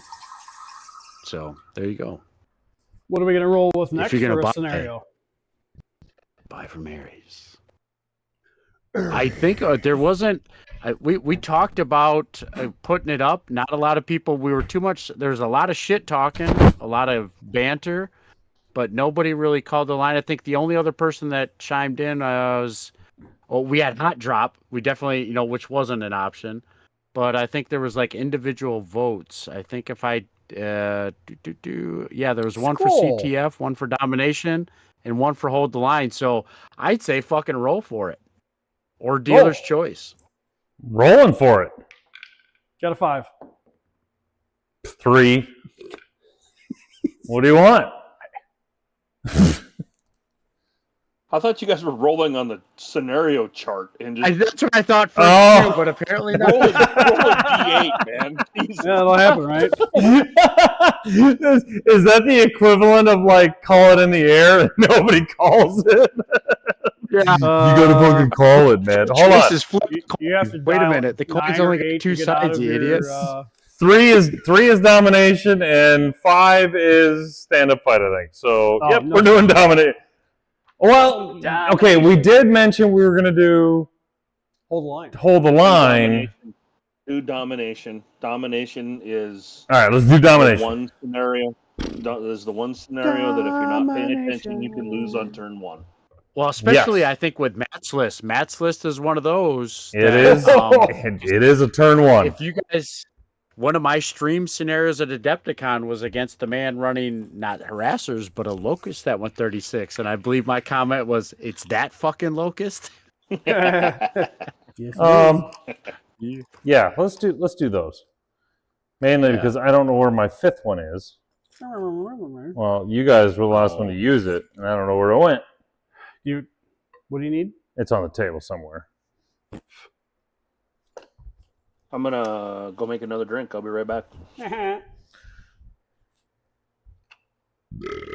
Holy shit, my name's on there. On the bottle? Oh boy. Andrews. All right. This cigar is done. It already ashed on my ashtray or ash deal, and I'm not happy about it. Where'd the ashtray go? It left. All right, everyone. Next scenario. Domination. Domination. Here we go. Look at that. Look at me and my preparedness. Hey, good job. Sorry about the first video. I didn't have the map on there, but So just a call out, Coach Jeepinix is on here, and he said he's in $50 into his operative, and he doesn't see himself on the Patreon list. So he said update that shit. and I already told him. I told him at the beginning. Well, I told everybody at the beginning of the stream that the Patreons on this list are not. You will see your name on there tomorrow afternoon for happy hour with Coach. So I apologize. Updates coming soon, Jeepinix. It's okay. I apologize. I didn't get the. All of a sudden, I'm under pressure that I had to get a podcast out today and had to do TNT tonight. So, yeah, it's tough, ain't it? I got one of them done. Well, actually, I got both of them done, but I'm waiting on a certain. Gideon's the hold up on the other one. I'm waiting on a certain historian to get his shit done, and yeah, it's kind of funny when the tables are turned that I'm not the one that's getting bitched at for shit not getting out. So, but I do sincerely apologize. Popular, Coach. It's hard work being popular. Your name is on there for happy hour with Coach, and you're going to get much more recognition tomorrow than you'll get tonight because this is Reading Rainbow Night. This is educational. We're focused on 50 in. 50 in. I gotta be getting ready to get him a template. Yeah, he's getting template. Oh, he's getting template soon. Oh, yay! Hey, just make sure your address is updated and correct on the Patreon, because if it gets sent to some other lucky sucker's gonna get one. Yeah, you don't want that to happen. So, Mailman will be like, "What is this?" All right, ladies and gentlemen. We're doing Domination today. So on the right, you can see the layout for the Domination, and I should probably have turned those according to the map, but I didn't, so deal with it. Let's take all this stuff out of here so you can see what the board looks like. So just like with bunkers, we go with the 8 inches in.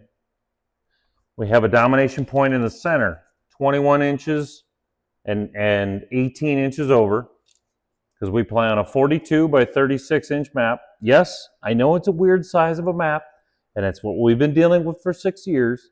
If you buy a beautiful 4 foot by 6 foot map from Aries Games and Miniatures, you can cut that bitch right down the middle and make a 4 foot by 3 foot map. Now, just cut it nicely. To clue you guys in, 3.0 will have new measurement rules for a 4 by 3 foot map. But I want to stress this, I can't stress this enough, during the tournaments that we run, Andrew and myself and Wolfnet, we will be using the 42 by 36 inch parameters, and they will all have this nice little line. This is the edge of the map. You can put your cards here. It's a very nice little area here, but this is the measurements we're working with. 3.0 will have a 4x3 addendum to the measurements. Anyway, so let's get right back into, without further ado, Domination. Let's get the whole thing up here. All right. So Domination is considered one of our, what would you say, our speed? Fastest. Our speed games? Fast as fuck. And so generally what you want to do is you want to build your list or have the speed in your list to handle Domination. Now, I have seen players that take just all heavies and just welcome the chaos. Just bring it on. That can happen. Because eventually I will destroy you, and then my slow ass will move to the middle and get that third objective point. Components, you're going to need 5 3-inch area objective area tokens. You're going to need 4 red team ID tokens and 4 blue team ID tokens. These can be anything. These can be dice, colored tokens. Just as something long to as denote they're ownership of the oat, right? as long as Oats are laminated, you can write on them. Yep, exactly. The objective, control 4 out of the 5 objective area templates during the end phase. That will gain you a win. That will automatically win. If you control, let's get rid of some of this stuff here. If you control this one, this one, this one, and one of them over there, or if you control these 2 and these 2, you win the game during the end phase. You have dominated the board. Any 4, as long as you have a token on that template during the end phase, you will win the game. Let's go into some of the rules here. You have to survive. To claim an OAT, a unit must be grounded, dismounted, and uncontested on any portion of the OAT during the end phase. So, can't have a VTOL flying around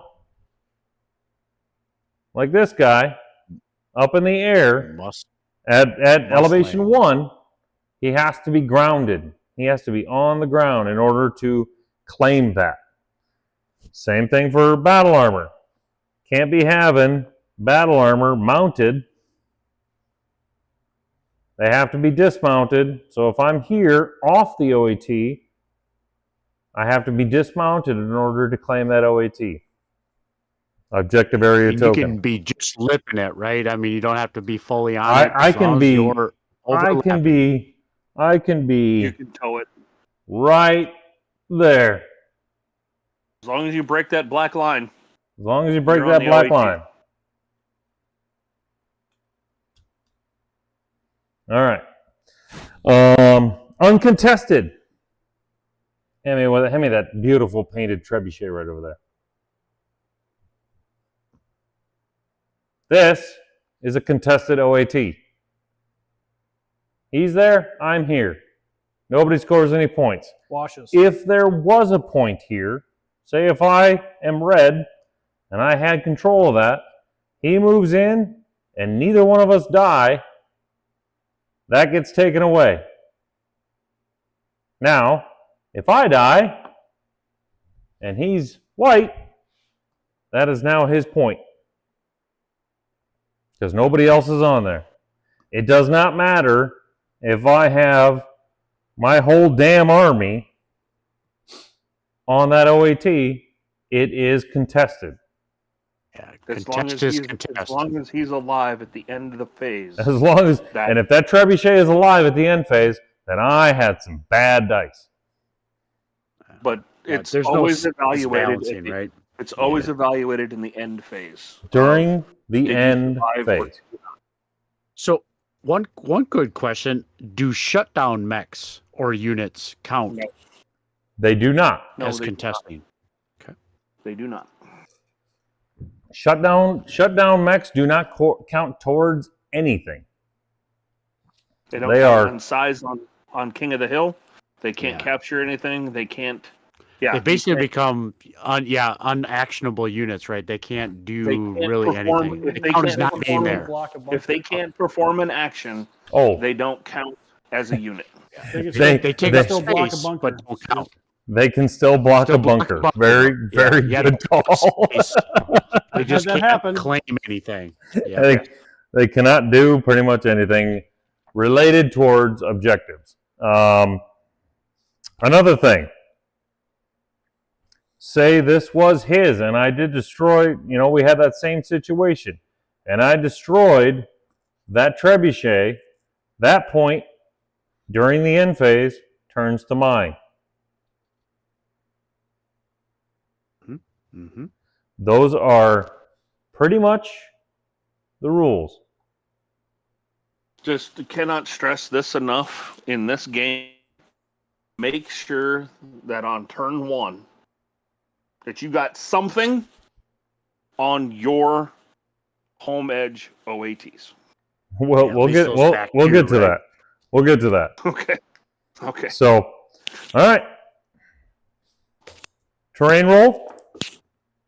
12. 3. Go Aries. Wow. You rolled Aries on me? Yeah. You son of a bitch. Always do. Well, go ahead. Place Our dice terrain. don't work. I win initiative, which is one of those where I kind of want to win initiative. Yeah, this is where we'll have a little more debate about terrain or initiative first, right? So this is one of the big questions. I should have wanted to lose. Can initiative. a sprinting unit contest? This varies from a scenario to scenario. Yes, it can. Yes, it can. A sprinting unit can contest an area. It cannot pick up a flag and capture the flag. But as long It can as dominate, it can king of the hill, right? it can king of the hill, it can even hold the line. If the action is being in an area or on an area, sprinting units count. If it is anything other than physically being in a spot, sprinting units cannot perform actions. So, for instance, that's typically how I equate it in my correct. head.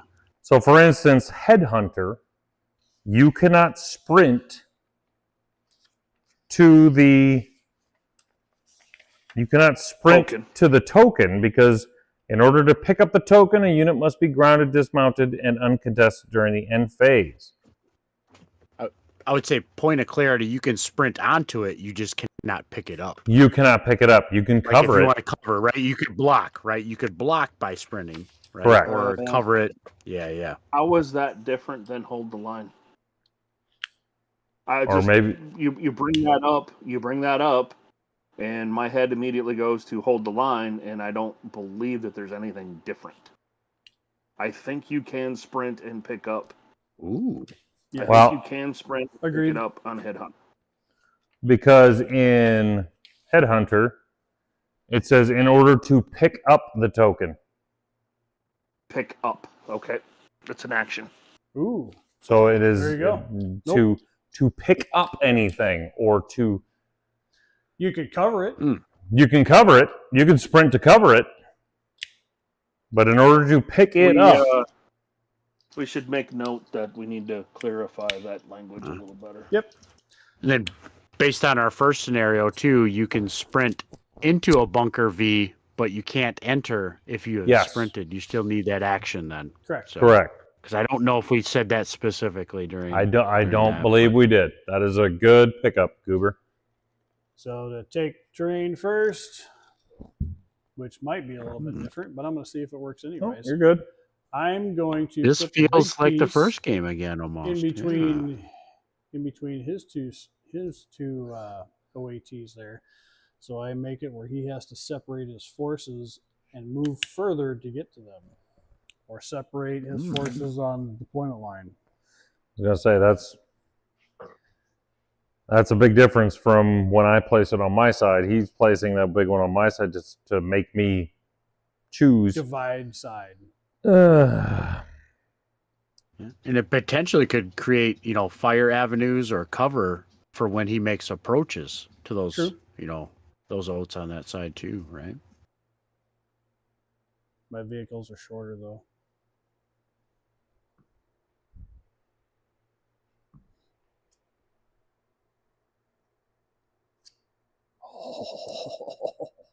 Oh, That boy. dirty. Make my harassers climb. Yeah. That's the thing. Remember, vehicles need 4 inches to go up in elevation versus, max needing an inch. 2 inches. Typically, in sorry. something like this, you would also not know what your opponent is going to play. right? Typically at this stage of the game, you don't necessarily have to have your units specified. Yeah, it's not till that next out. roll, right, for deployment. Correct. So that is something that you'll need to learn or look at when you do the list exchange at the beginning of the scenario or at the beginning of the round. You look and say, "Oh, he's vehicle heavy." I'm going to use That is really piece. the only. I'm going to use the second That's piece really for, the only. elevation 2 to continue to block, so he can't move between objectives. And it takes a piece of terrain away from him from putting it under here unless he uses a smaller one, which might not fit. Oh, but it does. 2 inches? You don't have. Oh, I got you. It fits perfectly. So explain the difference. Explain the difference in the staircase rule. Mm-hmm. Is that any vehicle is still able to get on the Domination. There's no wedge part. Correct. Let's go here. So there's no possibility of blocking him from getting onto this Domination point. And there's no height. And then there's no height. You're right. It's a level. Yeah. So there's no. This is just a clear space. Would you turn him over? In Domination. Yeah, you could do, you don't need to, but you could do this to indicate, but in this situation, I lucked out in this, this hill is literally the size of that, and I am able to be 2 inches away and still be at 8 and 8. In fact, that's supposed to go, it's supposed to go this way a little bit. Right there. And I still have 2 inches, so I'm good. So that is a huge one for Lee in his harassers having to climb up the hills. And you'll see people use the bigger terrain pieces. That, and I am also okay with this right now because I would like to get out in the open if especially for my Tenchi, and I will probably bring in my Hatamoto this round instead of my Kozo and my battle armor and all the other stuff. We'll get into that later, but I would like an open field if I can get it. And right now, 1, 2, 3, 4 pieces of terrain are on my side of the field.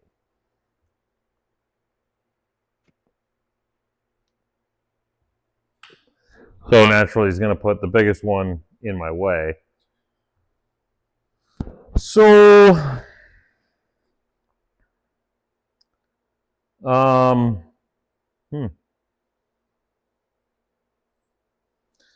well, if you're going to neuter me, no, that ain't going to work. So I will do this.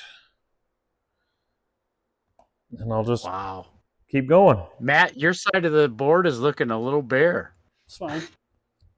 I like this. This is different.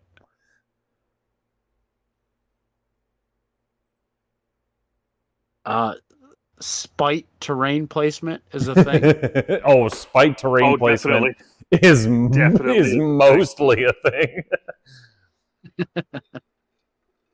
Yeah, if there's not venom during, terrain placement, you're doing it wrong. I cannot count the number of times where somebody has put a piece of terrain and go, "Fuck you," and put something down. Oh, you're gonna do that? Well, wait till you see this shit. Son of a bitch. Somebody always grabs the hill that I want on the next deployment. Oh, yeah. That is just, damn it. Well, I wanted that. Never count on the terrain you want being there next turn. So when I'm doing Domination, one of the things that I ensure when I'm placing terrain is I like to make sure that I have the edges of the table open.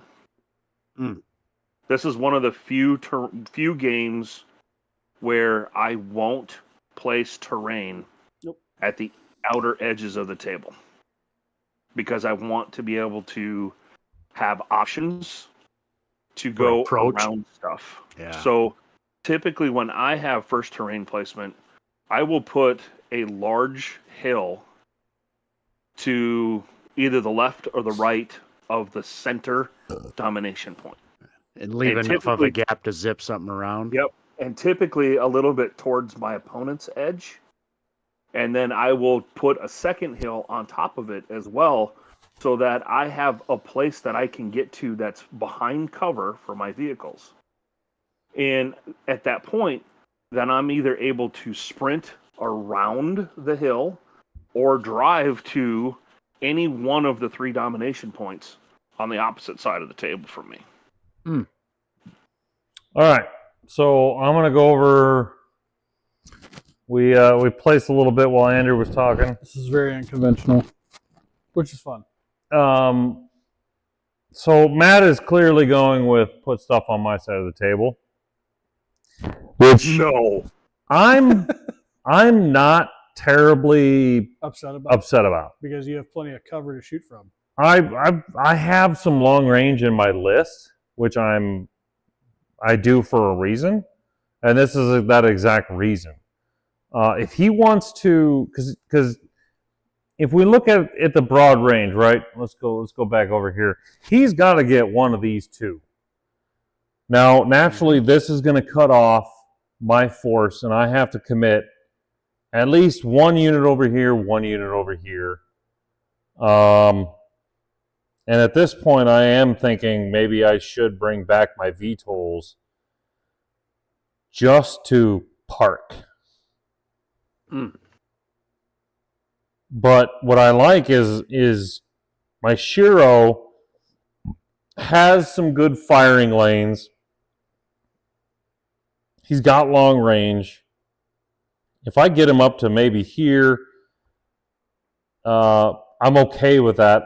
He did block my first initial run here. Your right flank. Along this edge here. I put these trees. The reason I put these trees where I put the trees is if I can get speeders into the trees, I can shoot anything that is blocking those domination points right away and have an extra cover. Now, if I'm going to put something in there, it's going to be my TMM4 and my TMM5 units. If I'm dumb if I'm not bringing my Spider and my Rakurakubi. So those are naturally where I'm going there. I would have to definitely reconsider about. Yeah, now because of the placement, I'm reconsidering the dropping of the VTOLs and the battle armor. Now I'm thinking about keeping them in. So I might just roll with the same group that I had last time. You can play defensively and play offensively for. And I can play defensively if I need to. You gave me all the cover in the world. Yep. You have to come to me. Granted, your list has got a lot of firepower, so if I'm going to go to you, I'm going to try to make sure I take care of a third of your list before I move myself out. The center is definitely always going to be 50-50. It's going to be 50-50. I mean, whoever moves in there is they're going to get shot at. But I might keep my VTOLs in this list just to keep you on your toes, just to maybe throw something at you don't like. So, yeah. Anything else on your terrain? Why did you set your terrain on my side of the board? To break up your corridors of movement here Mm-hmm. and here to block them Mm-hmm. and to cut off this line. These two that you placed, I can still use them for cover with my own slower units. But I can freely get to these 3 right away. Then I just have to worry about shifting to 1. Mm-hmm. I can In a double way, up on one too, side. even though the cover's more on your side, not only does it cut movement lanes, it cuts fire lanes. So he, in a way, effectively has covered from some of your slower more firepower heavy units. Basically around Yeah. here. Yeah. Wow. It's not bad. As Now, whether things survive is another question. Whether dice roll, but this is interesting. Yeah. it could go. There's going to be a north or game south. of angles, right? Yep. Yeah, there's Right. going to be a lot of 100%. angles at play here. But you essentially have to break up half your force on either side. I don't. I can V-line everything in the center Yep. and fan out Yeah. if I have to. I'm just going over what I'd have to drop. Oh, you're talking about changing units? No, I'm just, What should I switch out for these 2 assault mechs? no, I think I think I'm going to go with the same thing because, yeah, and it is not uncommon. I could drop my Kage and the battle armor and fit in. Let's see, that's 30, 48 points. I could put my Shiro in, but the Shiro's not going to gain me anything right now. So I'm going to stick with my fastest list I can, and we'll see how that rolls out.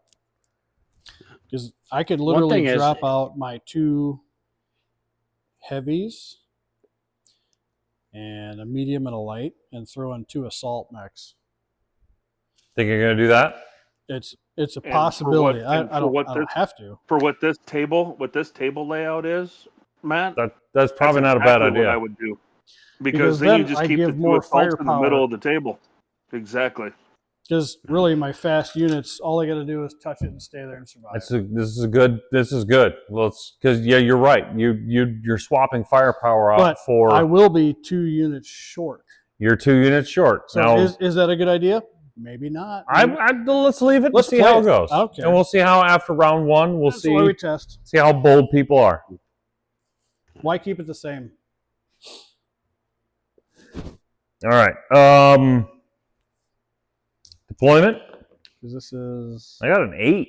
Well, let me check the. Ooh, that could be interesting. Am I shorting myself too much? We got an 8. There we go. Just throw up the right number of hands. Oh, a 3. It's fine. Uh-oh. Did I just lose? No. We're good. We're good. Did I just lose? I'm telling you guys, if you ever want to stream, you got to get a stream deck. Because this thing is, I'm just pressing buttons right now, and this is great. I haven't touched my mouse in all night, and I love it. That's what she said. That's what she said. A wife deck. Before we start deploying, we'll just a wife deck. What? That's a good one there. That's somebody sending you nudes right there. That's awesome. Hey-o. Hey-o. Hey-ho.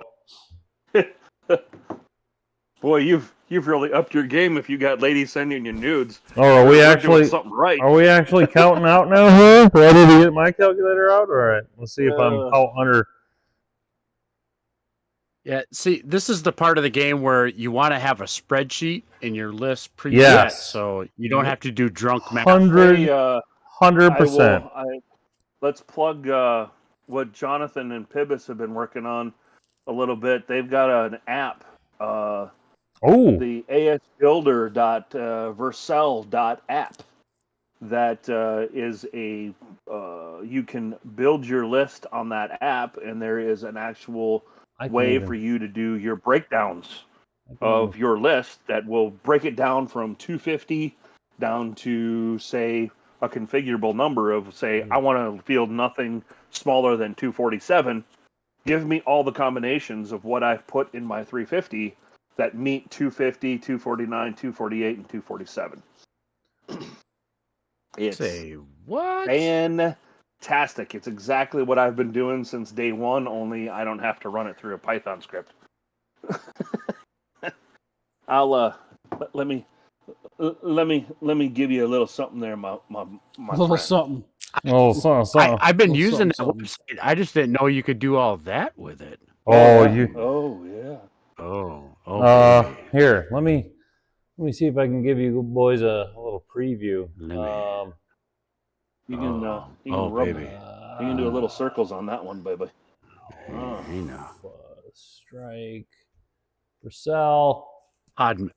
Pardon me while we whip this out. Exactly. You're gonna like this. That's what she said.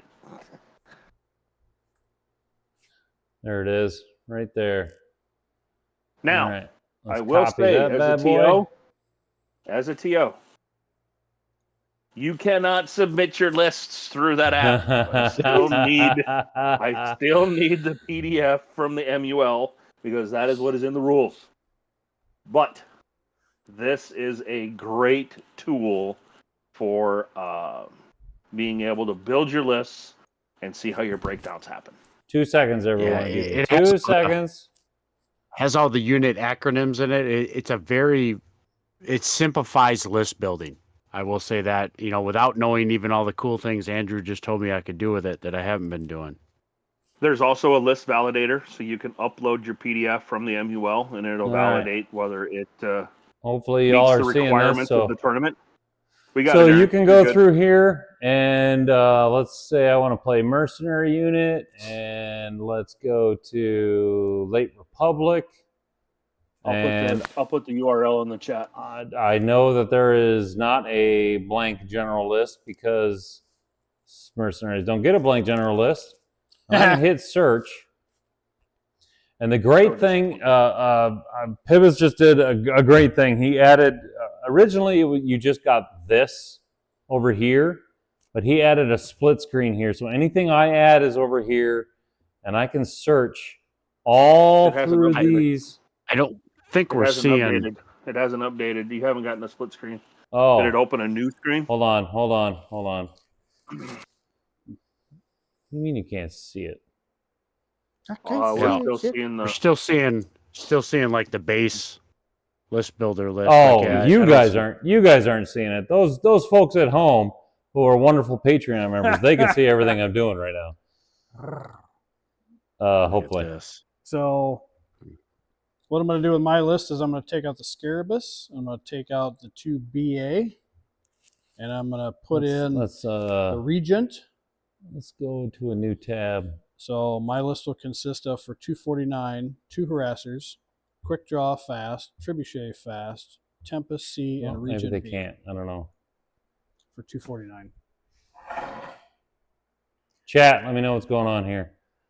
A little bit less speed, more damage. New tab. No, I don't need a new tab. But only 6 units compared to 8. Of course, I can't tell. That app isn't blocked by my company. Yeah, I just put the link in there. Tommy's doing list building on company hours again. Well, either way, we're gonna get back to our regular scheduled program here, and we're gonna get rid of that. We'll do another quick little video maybe during Coach's Happy Hour on the. There you go. We'll do that. That sounds like a great subject for Coach's Happy Hour. Be sure to tune in 3:30-ish tomorrow Central Standard Time. All right, so Matt swapped in, it looks like a Regent is what he went with, and he took the battle armor out. Okay. And the Scarabus. Whoa. All right. Dude, he put a mech in that throws 6 fucking damage. I think that's a good choice. Yeah, he brought a thick bitch. 763. Considering that he's got an open field of fire, so that's what we got. That's what we got going on. All right, we're going to do first round of movement. Deploy first. Deploy. I won deployment, so you deploy first. Okay. The one tidbit I'll throw in just as a late night commentary from Goober's crazy mind. I love the Regent that got made. The biggest Omni from Steiner that needs to get redone is the fucking Hotman. The metal is horrendous. Both versions are horrendous. The Sunder's not a great model either. No. Hotman, if they chunked it up like all the stuff we're seeing, that Hotman would be sexy with that big cigar. It's gonna be, that thing will be, yeah. You'll be kind of excited. Yeah. Oh, yeah. So with my first deployment, I'm going to throw this Regent right in line with one of my closest left flank OATs, so that I can get there fast All right. with a slow guy. Now is the time where we talk about how to properly move on first turn in Domination. Go ahead, Andrew. So, as my game group has pointed out to me here, this is one of the only scenarios that you can win on first turn if you make a mistake. So, reason we're doing this is to educate you on not making that mistake anymore, because it really sucks when you lose in the first 10 minutes of the game. 5, 1, 2, 3, This would be 4. how not to lose on turn 1. Yes. Which So Matt may lose on first turn. I want to jump in here 1 second. Now, what I have been doing is I tried to get to 1-to-1 movement with front loading. He has 1, 2, 3, 6. 4, 5. He has 6 units. I have 8 units. 8 units. So what I did is I deployed my VTOL, deployed my battle armor onto my VTOL, and I deployed another VTOL as well. So I got to 5. So now we're at 1-to-1. You could have gone another round of just deploying 2. I could have gone another round of 2. He deploys 1. You deploy 2. He deploys 1, and then you're 1-to-1. Correct. But I already know that it's battle armor, and I just figured to get it over with. So Sure. So to the point, I'm not a dick. First turn in Domination, just rule number 1 for Domination is make sure that you cover your home edge domination points with units. It's a must. Do Always not put make some chunk on them. Do not make the mistake of not having something there, even so far as battle armor. Yeah. Any unit can test, right? Any unit. Battle armor loaded. I can't stress this enough, guys. If you do not take your 2 home base OATs first, you're going to go against, eventually you're going to go against a person that knows that, and they are going to win the game in 20 minutes. And it is not going to be fun. And it happens regularly. And it happens all the time. Your job in this game is to protect these 2 units. This is the one you're fighting over. These 2 are your protection.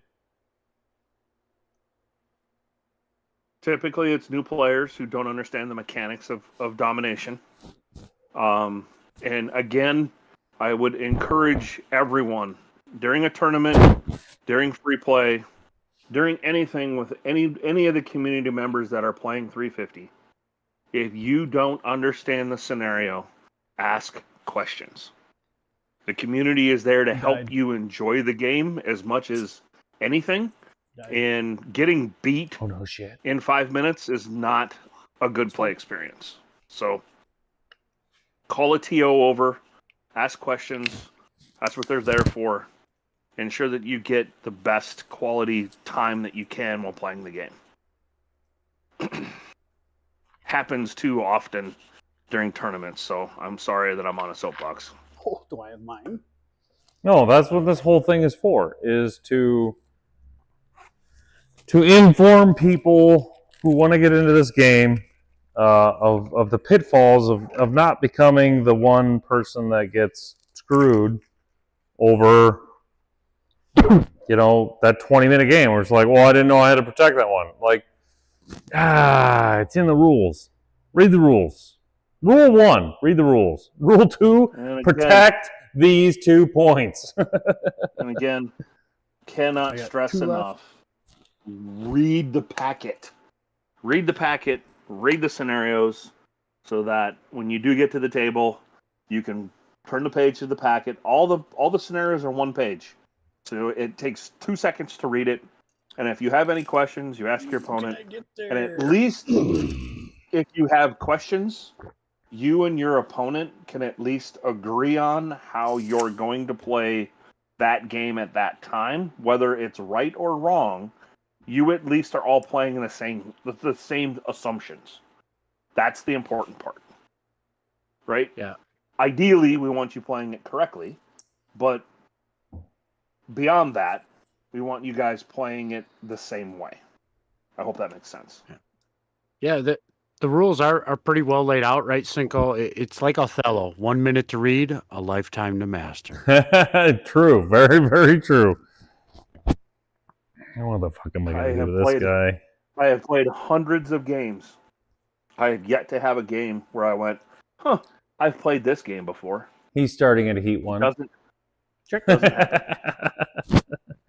All right, let's go across the board here and let's ask Matt about his deployment strategy. Fast movers of heavy and medium can take the center objective either this turn or in 2 turns. Slow units that can take my closest objectives on my side first turn. And then harassers, which may have measured it out, may be able to get to his objectives on that side first turn, possibly.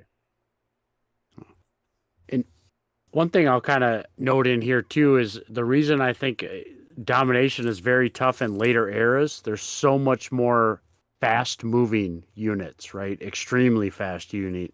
Where if you went to like Clan Invasion or prior to Clan Invasion, we won't see like these 36-inch movers, right? Right. In abundance like we do now. Yep. So be mindful of your era. And again, like you say, when you sit down across your opponent, know your opponent's cards, right? Take a look. Take that minute to look at them after this deployment phase. Before that round starts, take a look at those. Know what's on the field.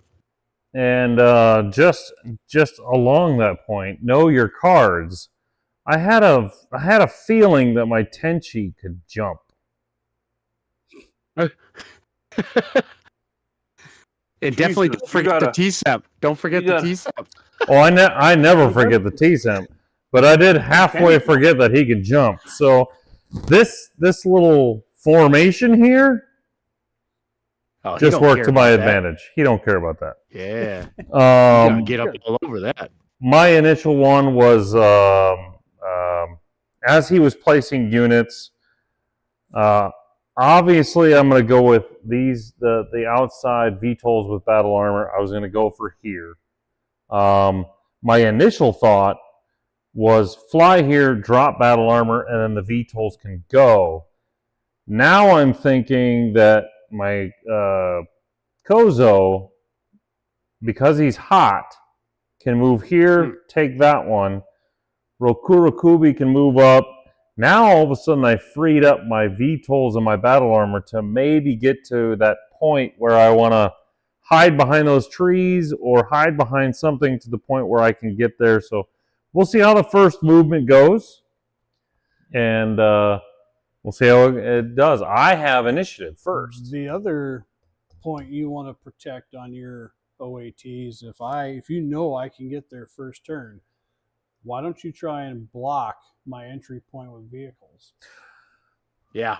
You know can't, your opponent's movement capabilities. You can do that. Now, my counter argument to that is, okay, so everybody sees his harasser way over there. I also don't want to give him the opportunity to get behind me. That's exactly where I'm at too. I want to keep as much in front of me as I can. So always be able to shoot, right? Remove the contester. There are two valid thoughts there. Protect you from not getting up there, but again, you can, you measured it out where you can just get here. That's fine. I don't want you to be able to get behind me at all, so I'll give you that. I'll give you the contest. That's fine. Because I still have to survive. We have to see where you're going to move. First of all, you got to survive, and even your harasser is not going to kill my Kozo. Nope. So in the first round. So if we want to tango for a little bit, I'm okay with that. And it could just be a goat to get But you to cover that. if you get behind me, that's a problem. So Bigger problem. So I'm gonna. I have to move first because I lost. no. You have to move first because you got terrain first. So.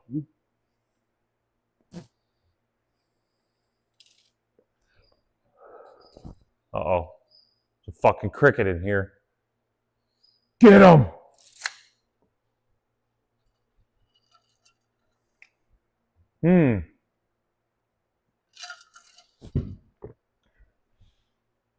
Okay. So right off the bat, Matt took center. Oh, I got to move at least 2 because I'm 5. I'm 8 to his 5. I'm actually 8 to 1, 2, 3, 4, 5. Yeah, 8 to his 5.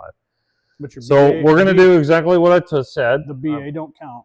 The BA do not count. That's right. 1, 2, 3, 4, 5, 6. Okay, so I got to move 2. I'm going to do exactly what I said. I'm going to move my Kozo there.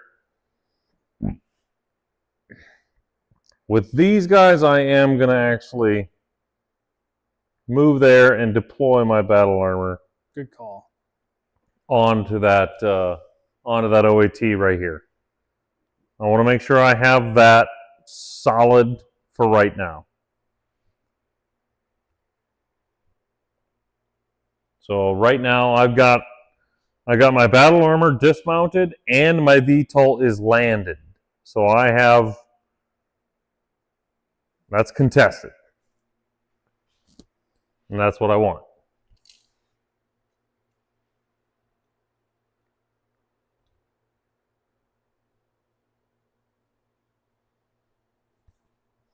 Oh, a little tiptoe through the tulips. Boys, you still there? Or did my... No, we're here. Okay, all right. Matt's earpiece went out. Mine's still probably on the last dot. So if you guys are talking and I don't hear you, just let me know. That's a good move there. Let's see. Now I have to make a decision. Yeah, because kind of coach, usually if my opponent dives into the middle that first turn, he's already implying he's going to do 3, potentially go for 4. So that to me, he's like teasing me with, hey, I'm going to go for game win right away. Because otherwise, normally I wouldn't go for middle unless I know I'm going to go for the 4th, right? And so I threw my Tenchi up here. It was a great call. And I'm going to jump him. Now, the good thing is with having a skill 367 point Tenchi is he does have T-Simp. So if I shut down his Trebuchet, he's not a threat. He's not contesting. Yeah, he doesn't count as contest. So, and also now I have my Overwatch. That Tenchi can see just about everything. That's now, good stuff. everybody can see him. Roll. I've seen you roll. I'm not worried about it. Yeah, exactly. Yeah, it's not so much the 2-hit; it's getting that 9 afterwards, right? It's getting that 9 afterwards. Yeah. That's the problem. Now, luckily, Tenchi has a T-Simp 2. I'll tell you two what. chances. If he was rolling for crits, 9s are a given. Yeah, those gentleman crits. I was thinking about it, but nah, don't worry about that crit, baby.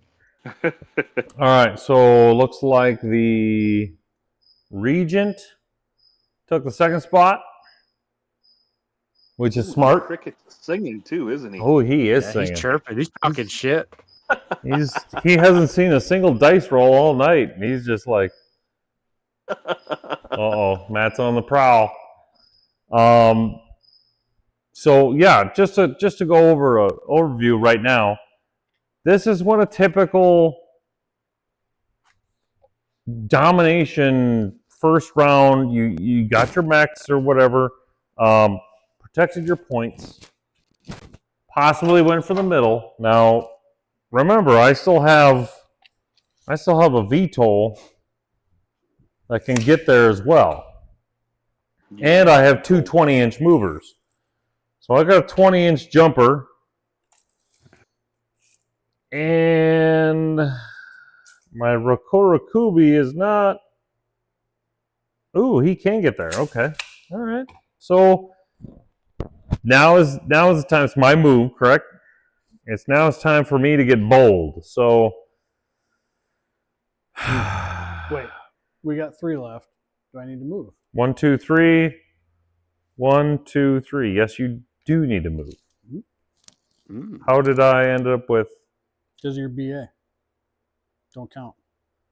Because you're cheating. Yeah, I'm cheating. cheater. Little Richards action. You're channeling Mr. Richards. If you're not cheating, you're not trying. It's like euchre. He's got to catch you to call it cheating.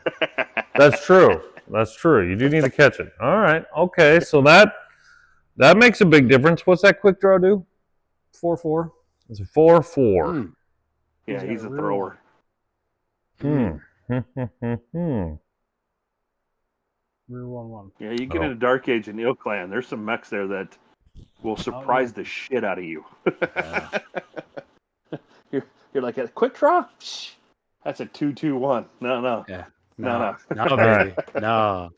So this is a strategy that I've seen more than once. Uh-oh. And we're Go get him, gonna Aaron. we're not gonna Go see get if it's Ray. gonna pay off or not, but Go get him, Aaron. Yeah. We'll watch you burn in If your flames. mech is a god, you say yes. Yes. we're gonna jump the spider in there. Oh boy. And I might as well just he's leave it on asking this for camera angle because that's I was where really everyone else is disappointed going. well, we'll see. I used that line in a meeting today, and nobody got the reference. I was really disappointed. Man. Yeah, I'm starting to get to the age. I'm training one guy right now. He's 22 years old. I'm like, fucking, I got pubes older than you. I'm You like, can't what even the talk fuck, to man? that guy. That guy's No. He's younger than both my kids. I'm like, I don't know what the fuck to say to you. Oh, I don't know. All I right. know, Andrew. It's like all our Sorry. good stuff. We gotta update. I know. We're aging out, man. I know. Well, they made Top Gun 2, so I guess you I had a mean- little bit of a comeback, right? there's something, I guess. Maybe we need to make a push to have them remake all the old stuff so we can have references again. no. Yeah, Let's not do that. Turret 2-2. They just make the kids Hollywood- watch the old Oh. stuff. Yeah. Can't come up with anything original, so All right. So Yeah. Let's do rear. so Matt's gonna go harasser. His harasser's got 2/2 turret. So he's gonna throw 3 dice at my. That's a lot of dice at my spider. That's a lot of dice at my spider. what skill is he running those? What skill is he running them at? What skills your harassers? 4. Skill 4. Everything's Really? 4. So he's looking at 9s to hit even at short range. Well, I get an extra dice, so You'll get an extra Jeez. dice, but that's why I jumped the spider in there because he gets that jump strength. So it's 9s even at short range, but that's a lot of dice at short range. it'll be 5 And- to hit me. What I've started doing Plus is 5s. things like that harasser and the J. Edgar and things that are moving greater than 20 inches. I'm skilling them to 5. Save myself a couple of points because Mhm. I figure with that kind of movement profile, I should be able to get into short range on basically anything that I want. So All right. it's been working out okay so far. So what I'm doing here, and let me just Get your right explain face in. for the masses, Get your right facing. is what I'm doing here is he has committed to the middle more than I've committed to the middle. Mm-hmm. And I want to make sure that he can't destroy both. Now he may. I mean, he has a regent one. and a guillotine at medium range. Tempest. Skills Tempest. Skills of 4. So I should have known that before I made that decision. So You didn't put any terrain in the way. I didn't put any terrain in the way, but it's still 4, 5, 6, 7, 8, 9, 10s. It's 10s to hit the Rakurakubi and it's 11s to hit the spider. From those two back there. Now, short range, obviously, you know, it's 9s and 8s. And I'm going to take a gamble on that. But I'm taking a gamble on, can my Tenchi, Spider, Rakurakubi, my Kozo over here, who also has a shot at that guy, can the majority of them take out that trebuchet with the outcome of I have somebody left on that OAT? Now, granted, and for me, this is like a really early game gamble to me. Mm-hmm. Oh, yes. Now, granted, he has a harasser to move yet, and I have a VTOL with Kage battle armor to move yet. Mm-hmm. So right now, I am making the calculation that I'm okay with my 2 points. He's obviously okay with his 2 points. But I'm making the gamble on my T-Semp and my VTOL with Kage, which I am obviously not. Well, it depends on what he does with this harasser, if he goes me into it or not. So we'll see. We'll see what the next move is. Okay, so. Sure.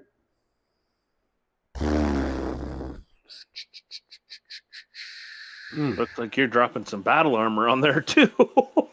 Well, looks like he made my decision for me, huh? You're there. You might as well do it. Okay, Matters, so turn them to the other side of the table. So what I'm gonna do? Yeah, I'm committed, right? And if I can give him a better shot, I'm gonna do it. Yeah, you could really mill things up there. in a So way, what give I'm him gonna too much do to shoot at. is I'm gonna do that, There you go. and I'm actually gonna download my battle armor, but I'm gonna put him. There you go.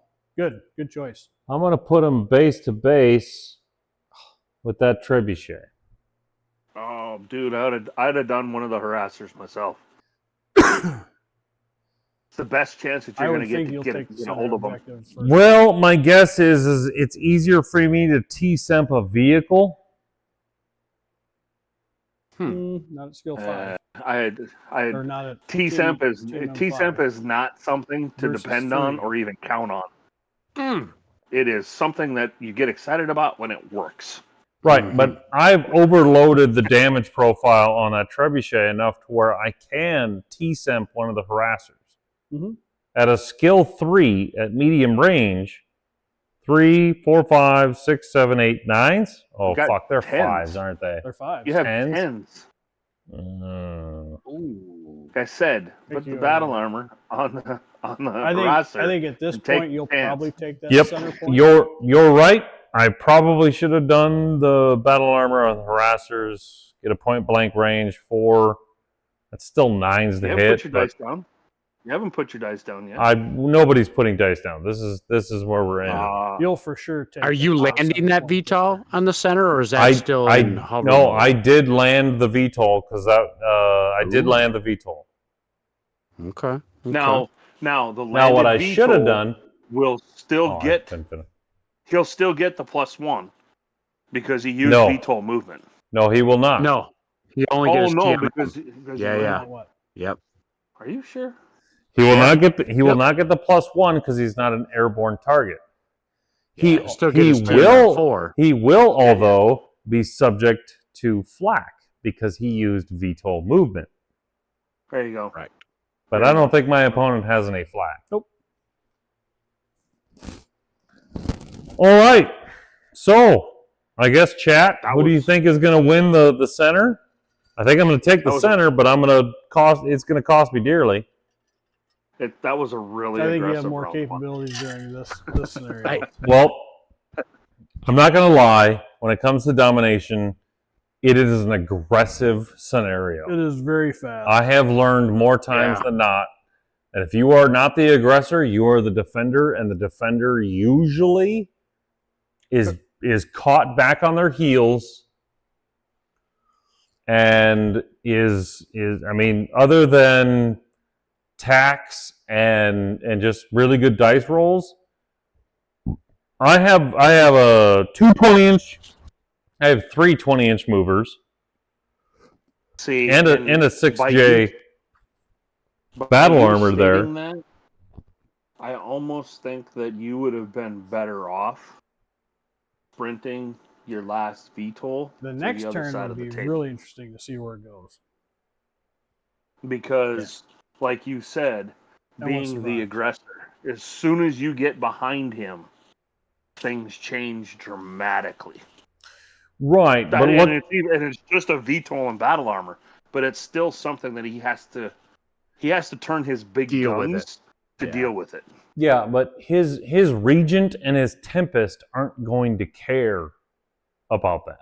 Right. Like Perfect. His Regent perfectly. Then you get behind him and drop battle armor on him and do a swarm attack. Right, but okay, so let's look at the table right now, right? So let's monitor. I clearly have my 2 spots perfectly fine. This guy probably going to stay here. He's Overwatch. He's here. His 2 spots are fine. I'm fighting for this here.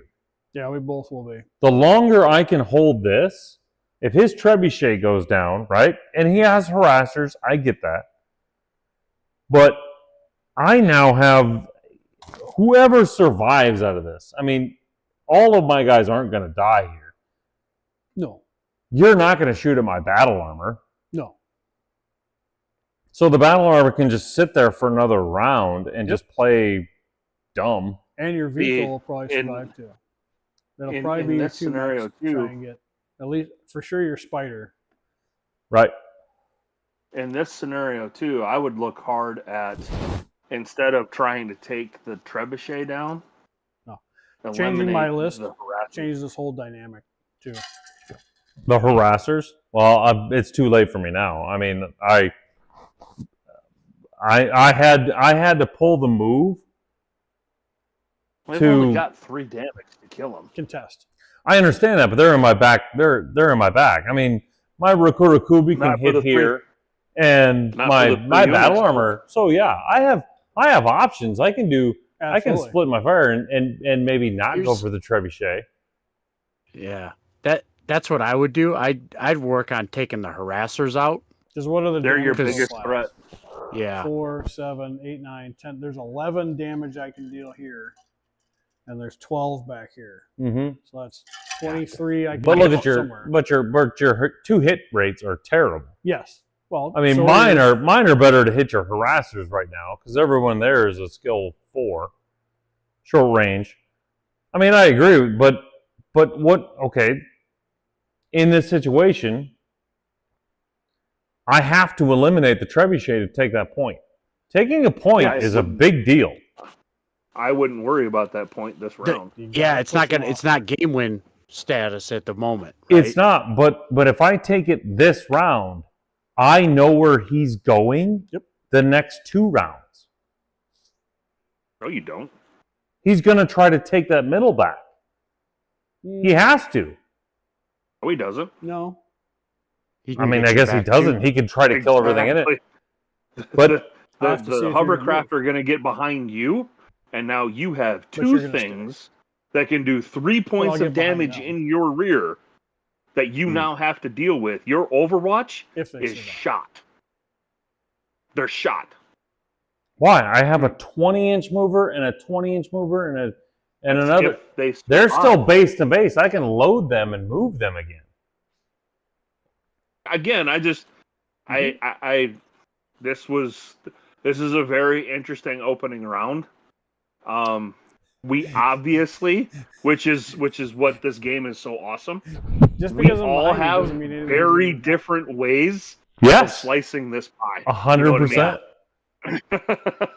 I love it. I love it. It's awesome. This is really in the end, the dice will decide who is right, and they could be different the next time. I'm not gonna lie. This is like Battletech porn, but it's like cutting it off right before you get to the point because it's like I want to see what happens, and we're like, sorry, this is Reading Rainbow. This is a children's program. Sorry, everybody. Cut screen. Yep. And there goes that. Play it out. Corey's like, play it out. Please do it.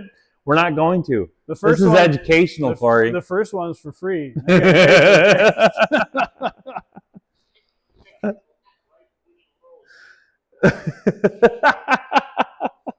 You got me all hot and bothered now. I can't do anything with it. That's funny. That's awesome. Hey. Bring a toaster. Either that or bring Mad Drop back up here. Reconnection successful. Oh, well, I'm glad reconnection was successful. Mad Drop, you have terrible timing, dude, because we're ending the cast. So, but we'll be on after the stream. Hey, well, he's just getting up, and we'll be doing show when he's going to bed. So this is perfect. He gets double dose. I'm back. Yeah, you never left, dude. All right. Anyway, thank you everybody for watching tonight. Hopefully this was definitely two very interesting first round openers. This would have been really fun to see how far it would have went, but unfortunately that's not what we're here to do tonight. We're here to teach. So, we'll definitely do this again. The whole series. The whole series. If you guys like it, thumbs up this video or whatever the hell. I don't know.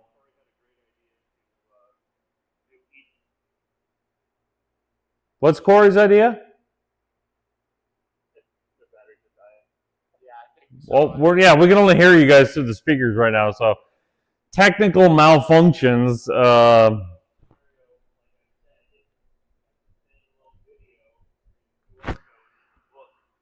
It's going to happen. This video is only going to be live for about a week. I'm going to chop and cut this baby up, and it's going to be all individual videos. Don't worry about the technical side, Corey. I got it.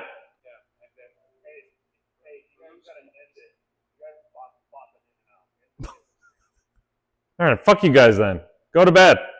Spay to neuter your pets. Spay to neuter your pets.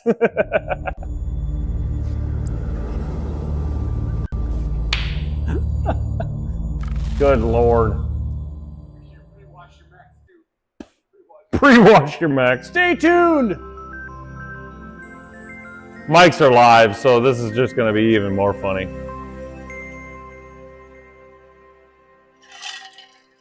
I got to upload that bitch with some new pictures. Post assignments. All units proceed to your post assignments. All units report to your stuff. Designated units. End stream. End it.